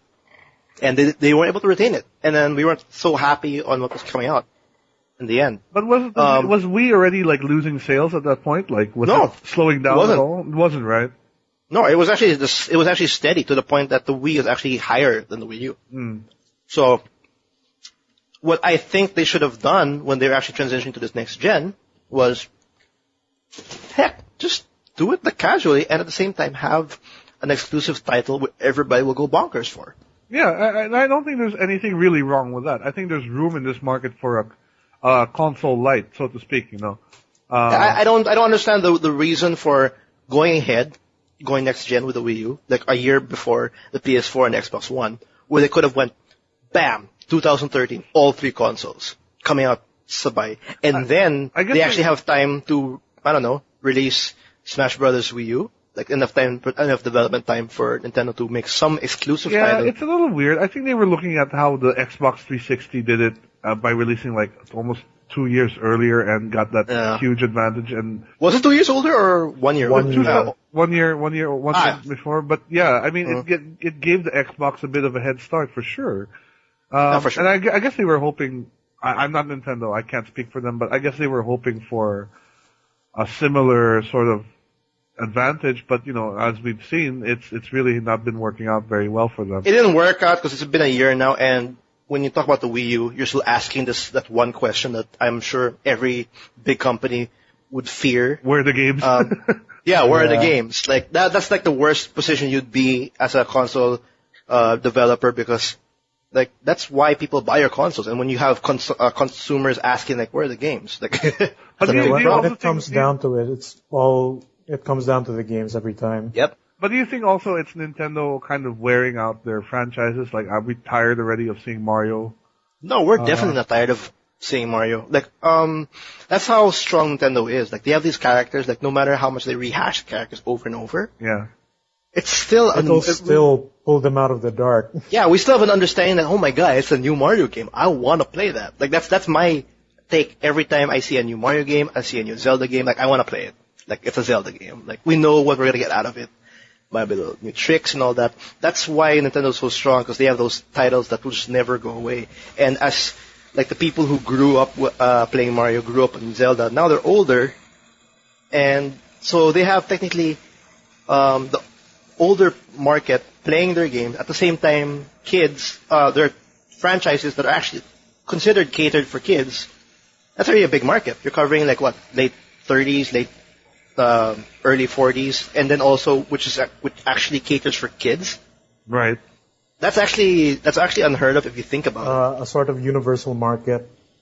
Yeah, they made Mario a universal market where it was actually considered ages, I don't know, a demographic of 16 to 24. But that's not necessarily a Wii thing. That's a Nintendo thing in general, right? Which is why I brought back to my same point, why they couldn't have, if they released a Mario game, a Zelda game, a Donkey Kong game on the Wii U on launch, it would have been a different story. I really think that would. Yeah, if they had the Metroid as well or F-Zero, anything. Yeah, not Nintendo Land. I mean, come on, like something. Like they're slowly getting there, but I think the damage has been done. But I don't think the Wii U is going to go away just like that. I think the Wii U will do well. It's just not doing well in its first year. It'll come from behind, definitely, against Sony and Microsoft. Even. Eventually. I think eventually. Because like the Sony's PS3, it was like always in red for the first few years. Yeah, then it started. Like, it wasn't doing so well. Back up. It started climbing because the PS3 was actually pretty expensive when it first came out. Oh hell yes. So it's just a really bad start. It just depends on how they can keep it up. Like it'll be a different story whereby next year E3 we'll be seeing the new Zelda, we'll be seeing the new Smash Brothers, Wii U. We'll be seeing actually the Wii U is gonna have the Super Mario game.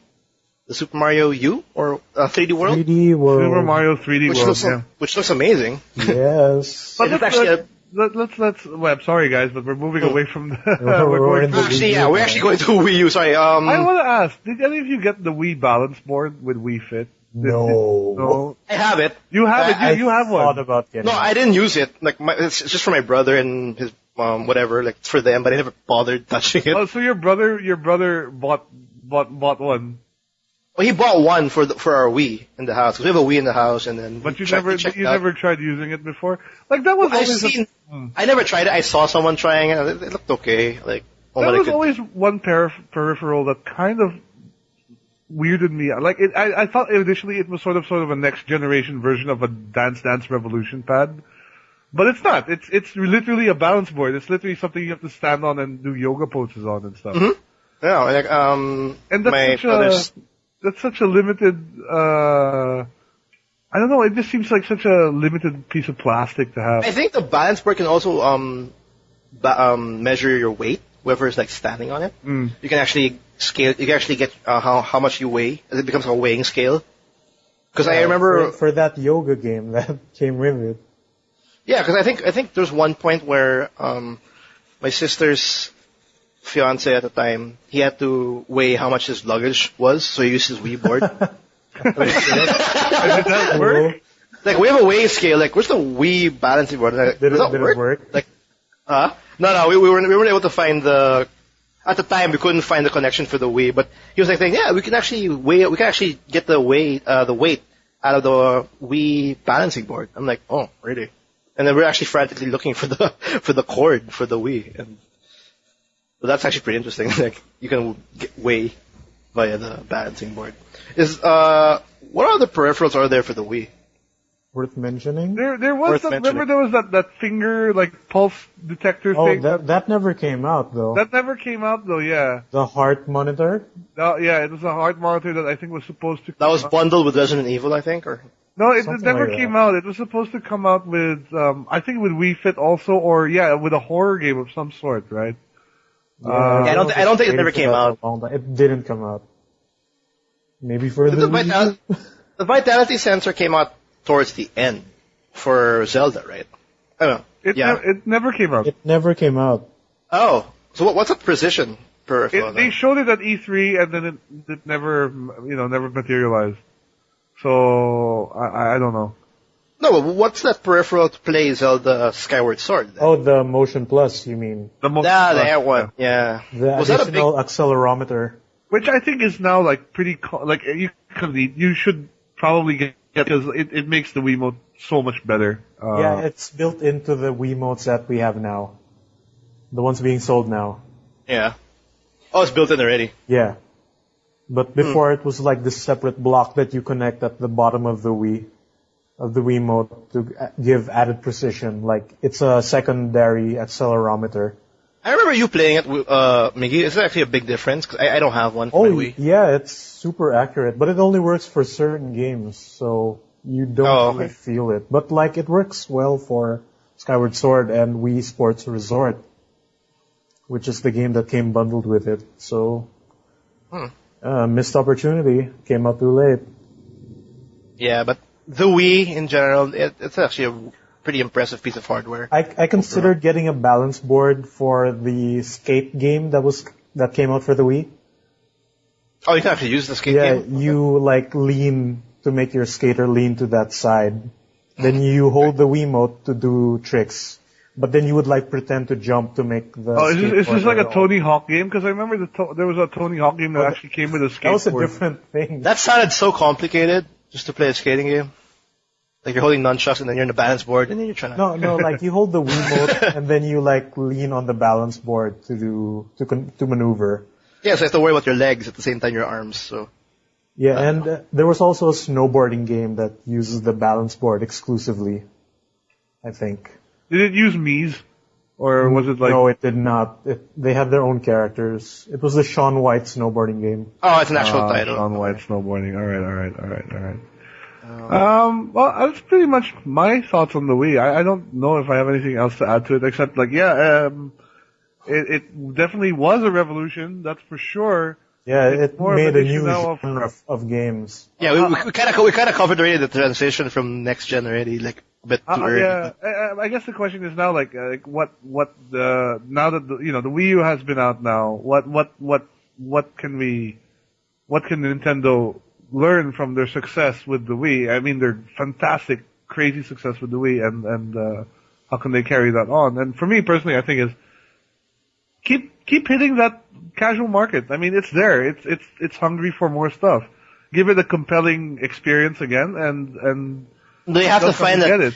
They have to find that special gem again if they want to hit the casual market just the way it is on Wii. Because right now, it's literally smartphones and iPads that hit the casual market really hard right now.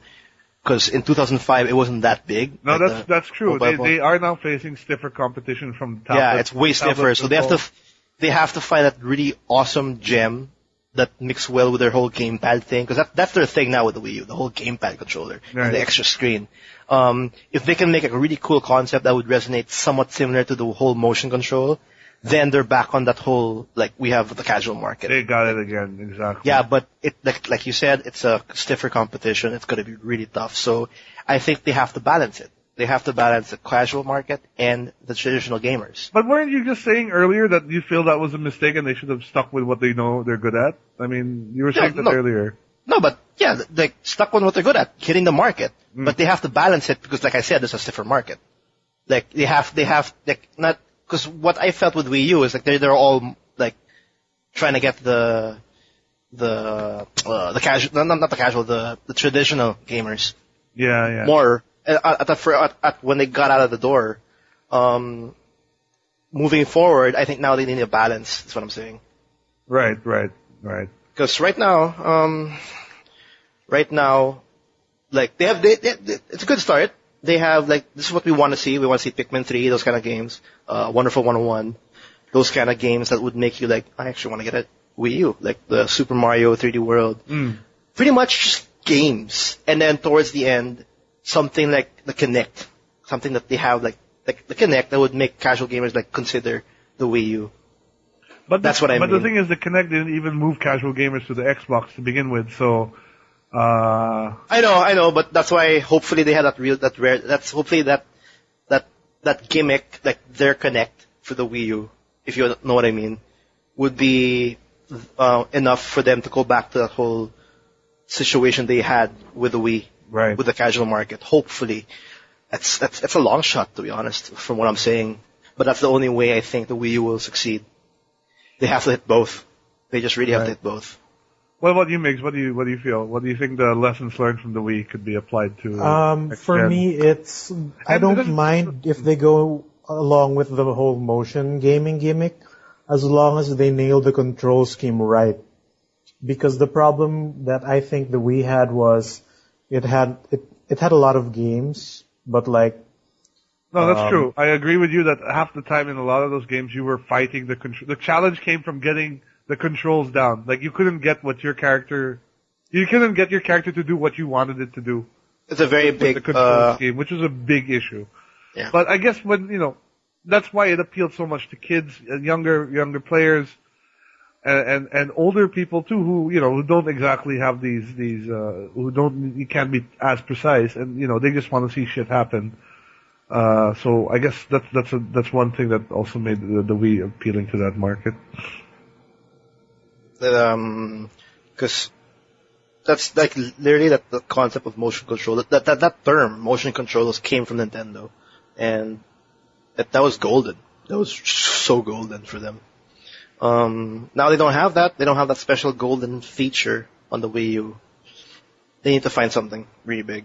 And the games. What about like what can Microsoft and Sony learn from the Wii? Not just Nintendo. Obviously Nintendo is the most well prepared to take lessons. What do you mean? Like what they learned from going against the Wii? What we mentioned, like what we mentioned, it made them realize there's a huge casual market here. That's money if we can get it, right? But it seems to me Microsoft and Sony are content catering towards the smaller, hardcore crowd who really spends money and who are very. I think I think the lesson they learned from the Wii is the fact that, like the casual market is hard to get with their what they are or what they provide, and with again the casual market being more of a stiff competition because of the tablets and iOS and social gaming, it's a completely different ball game now, and I think what they have to do is stick to what they're good at. Right.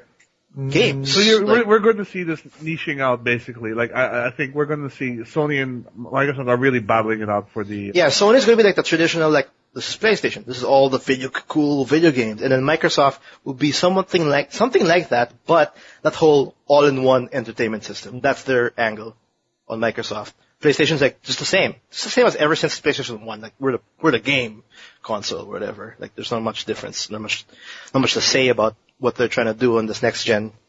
So yeah, that's my thoughts. Right. That's my thoughts. For me, I don't think it's necessarily that the casual market is hard to get. It's more that they're hard to keep. That's true. Yeah. That's a good point, actually. Like, because by their it's harder now. It's very hard. Especially now. By their very nature, they're very fleeting. It's a fleeting market. So. And everybody's attention span just is like gets reduced by 0.2 seconds every year or something because our patience. The most ADD. Yeah, we're all ADD. So grabbing someone's attention, and keeping it is hard. Like, you know how dancing games are a big thing now, right? Right. And then it's gone. Yeah, but before we had like the Dance Revo with the controller. We had Dance Revo, and then that moved into like the Guitar Hero Rock Band thing, which was also huge for a bit. You know what's making the Kinect sell is like the Dance Central and the Just Dance, right? Yeah. You know that the first Just Dance game was a Wii exclusive. And like that, the success of that single game was enough to make it branch off into multiple platforms and condone more than 5 games now? Well, we're not talking about yearly releases. We're not talking about like the dancing thing. Like I think Kinect does it well. Like it just does it well. Yeah, that's one of the successes it has. But like that's the casual market. The dancing games, that it can grow to that kind of extent. Yeah, I have a couple of cousins. Like their household, they have a Kinect just because they want to play Dance Central. That's the only reason why they Kinect. No, I have friends. I have like friends too who buy it just for their kids, like so they can, they can just play it. Yeah, like that's what I mean when I say that the casual market is easy to get, but to have them stay for the ride is another thing. Yeah. Which And I don't see the Wii U pulling off anytime soon. But I don't see that. They have nothing like that. Really unless you want to play golf with a gamepad, put it on the floor, and then pretend you're putting with a gamepad. I don't know. That game doesn't exist yet, even though I don't know. Yeah, I remember that feature, that trailer. That trailer. That's another thing. Horrible messaging for Wii U. Because I remember when they first revealed it, I was like second guessing. Is this a new controller or a new console? So it's just the messaging as well. And the name Wii U, because that's not good. Their marketing is weird. That's another convention is weird.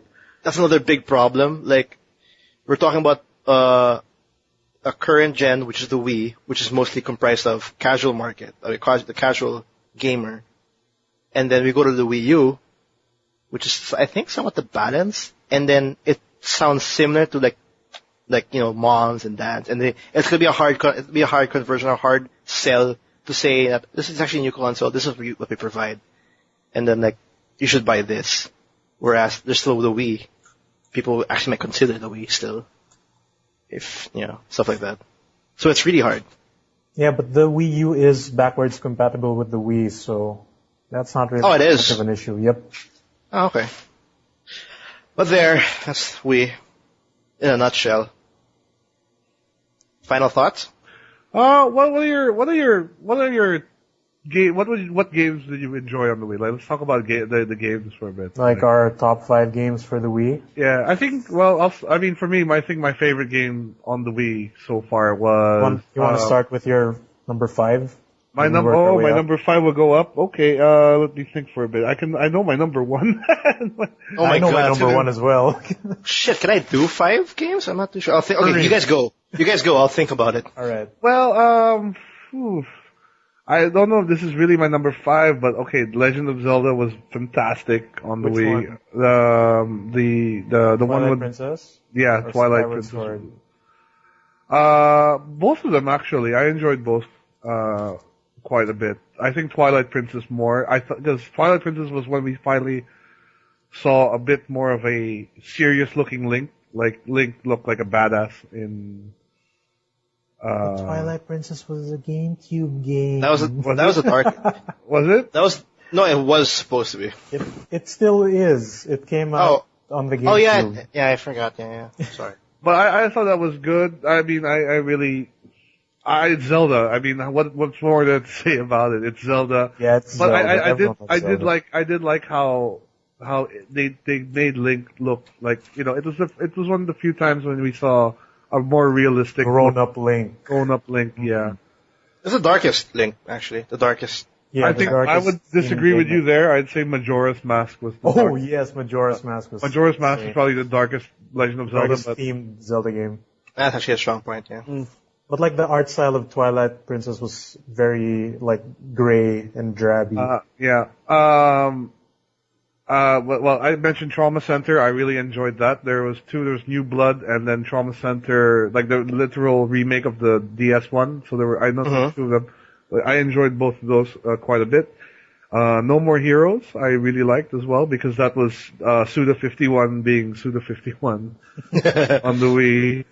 But my number 1 game so far has to be Muramasa, the Demon Blade. Oh, yes, that's on the list as well. That was such a good game. It was such a beautiful game. And it went to show, like, you don't need, like, HD graphics to create something, so as gorgeous as that. And those guys eventually moved on to make Dragon's Crown, so... and Muramasa is also on the Vita right now. Yeah, there's a special edition, like, it's a more... There's extras in it, that Vita version, right? There's, like, more characters. Yeah. It's like that. It's the definitive version of Muramasa right now. Right. I haven't played it on the Vita, but, like, I enjoyed it a lot on the Wii. I really did. So that's my top games on the Wii, I would say. Me? For me, like, Wii Sports was definitely a big thing for the Wii. Like, it was like universally fun, as gimmicky as it was. It was also very friendly, like, if you want to play with friends. It was the perfect way to show off the Wii's, the new control scheme off to everyone. With the baseball, the tennis, the golf. Like, it's easy to pick up and play, literally. And, Monster Hunter Tri on the Wii. The Monster Hunter games, you know what? I really have to get around to playing the Monster Hunter games. Yeah, but like, you know how we mentioned that the Wii was not known for its online capability? Right. Monster Hunter did online well on the Wii. Yeah. Was it also Capcom? Yeah, they had their own. Capcom. It was their own thing, like they had their own servers. It wasn't Nintendo servers or something. I'm not sure about who ran the servers, but it was server-based. And, like, yeah, it handled online well. You didn't need friend codes to play with people, unlike in other games. But you could not chat with them unless you had friend codes. Like, the Wii had this bizarre little microphone called Wii Speak. Yeah, it didn't take off. Wii Speak? Yep, oh, okay. That was a thing. It didn't take off. But, like, you could still text chat with them, and you could hunt together on Monster Hunter on the Wii. And it looked really good on the Wii. It was one of the prettier looking games. Okay. Monster Hunter definitely, I mean, Monster Hunter, I think is definitely one of the better looking games as well on the Wii. It has a HD version on Wii U right now. Monster Hunter 3 Ultimate. On the Wii U? Yeah, right, that's correct. Yeah, it's the same game, more or less. What else is on your list? Mario Kart Wii is one of my favorite games. I can't keep my favorites to just 5. I got too many on that system. Like, yeah, Mario Kart also handled online very well on the Wii. Like, and Mario Kart is always find games fun. easy. Mario Kart is always fun. It's always fun. Like way back in the N64 era. Yeah, there's no way you can, no other karting game to date has come close to how fun Mario Kart is. Dude, Mario Kart's the reason why other characters have kart games. Yeah, like, exactly. Like Sackboy has a kart game, Sonic has a kart game, Angry Birds have a kart game. Like, it's all started with Mario, and it's again Nintendo's way of influencing other people. Yeah. Is that 5 already? I wasn't counting. The reason I got the Wii is for Super Smash Bros. Brawl. Does not even use the motion controls, but that's enough for me to get the Wii. It's a Smash Brothers, man. The Smash Brothers game. It's an amazing crossover. You guys know that my favorite game of all time is Super Smash Brothers Melee. Oh yeah. So the GameCube. That's one title that I just like. I have a friend in the U.S. and whenever he comes over, he whips up the GameCube and he asks. He always asks. I got the GameCube. Yeah, he always asks for a one-on-one match. My Sheik versus his Link, 1-on-1, 5 lives each, best of 3, like every year. And I don't know, I love Smash. Go. What else is in your list? That's it. That was was the other one. Okay. So Smash Brothers is your number 1. Yep, Smash Brothers. It's the reason I got this white box called the Wii. For me, I'm pretty somewhat similar. Like for my number 5, Monster Hunter Tri. Like that's one of the reasons why I enjoyed the Wii. Like I'm a huge Monster Hunter fan. Like way back in the PSP era, and it's actually pretty cool to play it on my TV. So that's a pretty cool title. My number 4 will have to be Twilight Princess. Like it's still a Zelda game. 3, Donkey Kong Returns. That's actually a pretty cool game. Donkey Kong Country Returns. Yeah, that's a good one. Dude, it's a platform game. Like the minecart sequence, man. The minecarts, and then the need to capture all the damn bananas and shit. So that's bananas. What else? Smash Brothers, of course, Brawl. But it's one of the reasons why I wanted the Wii. But I have to agree with Miggy. Melee is still the better game. Yep. But of course, I still enjoyed Brawl. But my number 1 game will have to be Mario Galaxy. 1 or 2, or I guess it doesn't matter. But both. They're the same game.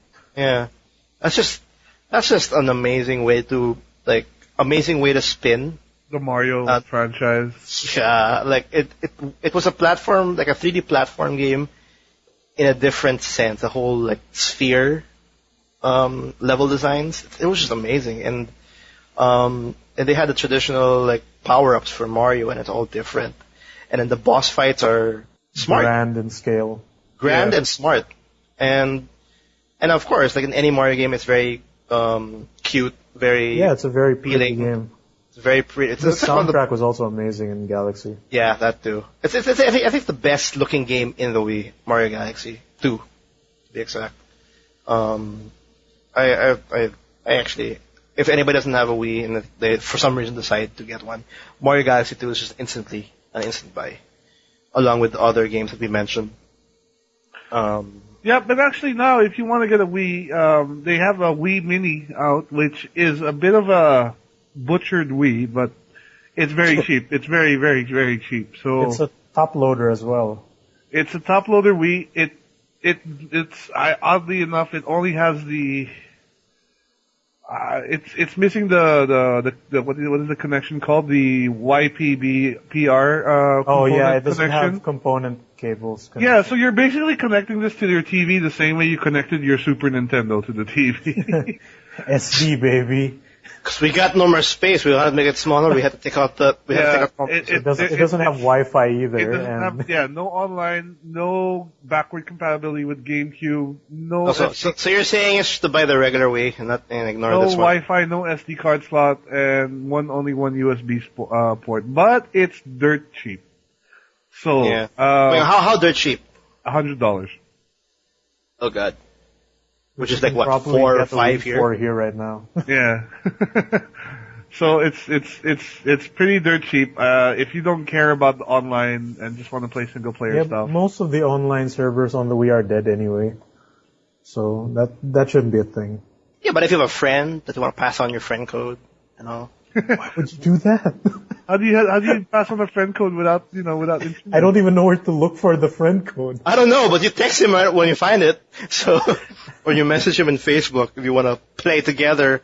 I don't know, what game can we play together? But yeah. Final thoughts before we end this whole. Final thoughts. I think Nintendo did a fantastic job this generation. Doing everything out of the box and non-traditionally, and it paid off, great for them. Yeah. I think this coming generation is going to be a bit of a challenge, as you mentioned. There's stiffer competition now, not just from Microsoft and Sony, but also from Apple and Google and the everybody's phones, even Steam and Steam at that. Yeah, there's like everybody's jumping in. So. But this is Nintendo, and they've always been unique and creative in the sense. So I am pretty confident that they'll figure things out eventually. Mario is too strong of a brand to die just like that, and they've got their handheld division, which is still doing fantastic. I can't, the Wii. I can't wait to see what's in store for the Wii U. As much as we enjoy bashing it at times, like let's be fair, we do bash it quite a lot on the show. But I'm actually excited to see what's in store for that. And I have nothing but good things to say. Good memories of the Wii. Again, regardless of how much I make fun of it. Every time I've sat down to play it, I've always enjoyed myself. So that's my final thoughts. Miggy? As underpowered as it was, it was a nice console.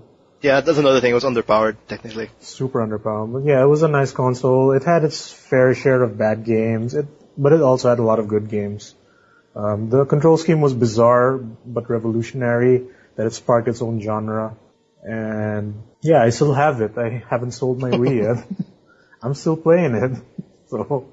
Yeah, same here. Wii. Is that it? You're good? I had something else, but I forgot. Oh well. I'm getting old.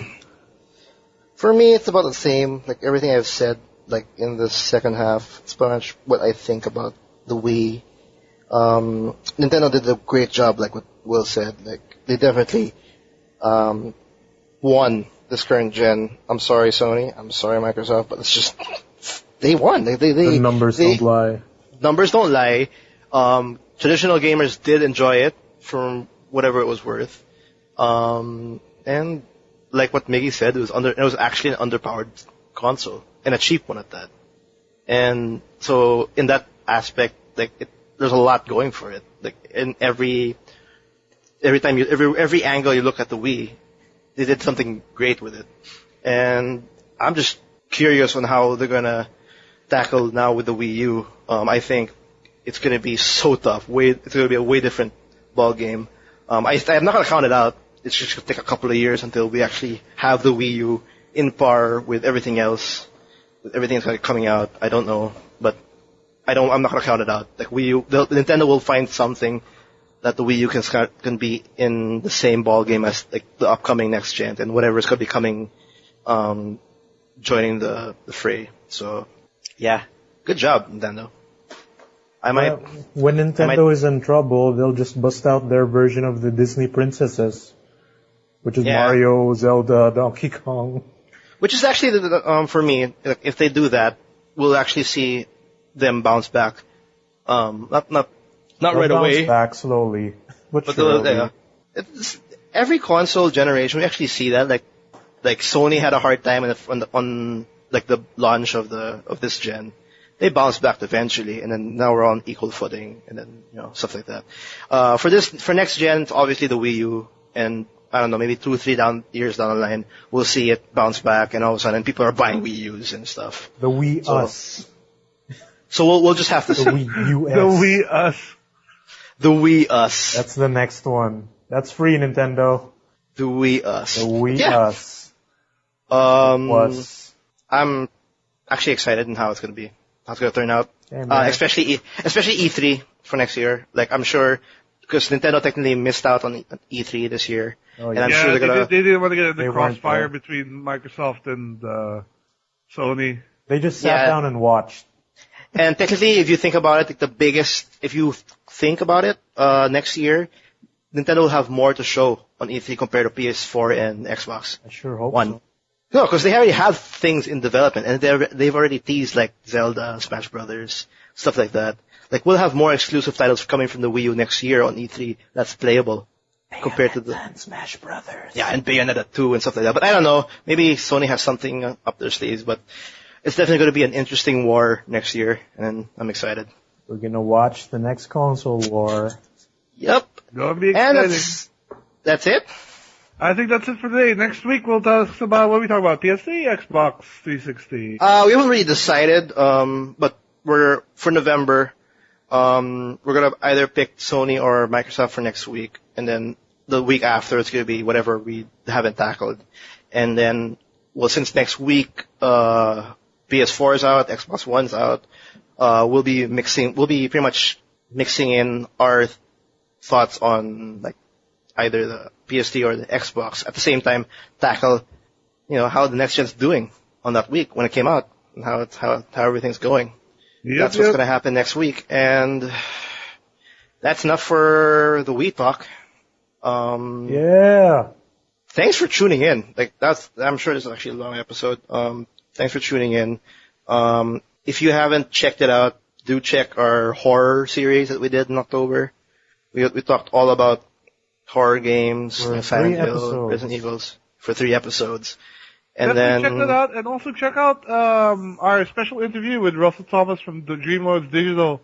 Greywalker's Purgatory. His Kickstarter for Greywalker's Purgatory. Go check it out on Kickstarter. Donate if you like the idea. Big shout out to him. You do check. That's episode 8. That was last week. They have until the end of the month for their Kickstarter project, so go. Yeah, it's actually a pretty awesome project. But we'll end it here. If you want to check out more of our reviews, impressions, and, whatever, check out our website at www.toomuchgaming.com. That's a 2 with the number 2. And if you'd like to email us of, any questions, or if you want to, throw your thoughts about the Wii, Nintendo in general, or your thoughts about the Wii U, just email us, and then we'd love to feature it in the show and just talk about it, discuss it, and then Send us questions. We like questions. We like questions. And yeah, you can email us at to the TMG Podcast at gmail.com. I'll put the email in the descriptions below. And do check out Miggy's Let's Plays in our TMG channel. Actually, we're going to do a Let's Play after this podcast. We're going to do Shrine 2. We are? All three of us is going to play Shrine 2, and hopefully, I don't know, it'll be up. We're going to play some games after this, guys. We're going to play some games. That's what we do. We play games. Yeah, we talk about games, and then we play after. That's what happens. So yeah, we're, do check that out. If it's already up, I don't know. YouTube.com/TMG blog. Yep. YouTube.com/TMG blog. Yeah, check out our Facebook. We have a Facebook, Twitter, the usual suspects of how to talk or, communicate in social media now. And yeah, that's about it. That's about it, guys. Next week. Yeah, next week we're going to talk about the Dreamcast. Woo! We'll talk about that some other time. Sega has a new console? Oh, no. Wait. Stalker. In a perfect world. See you guys. Bye. All right. Bye.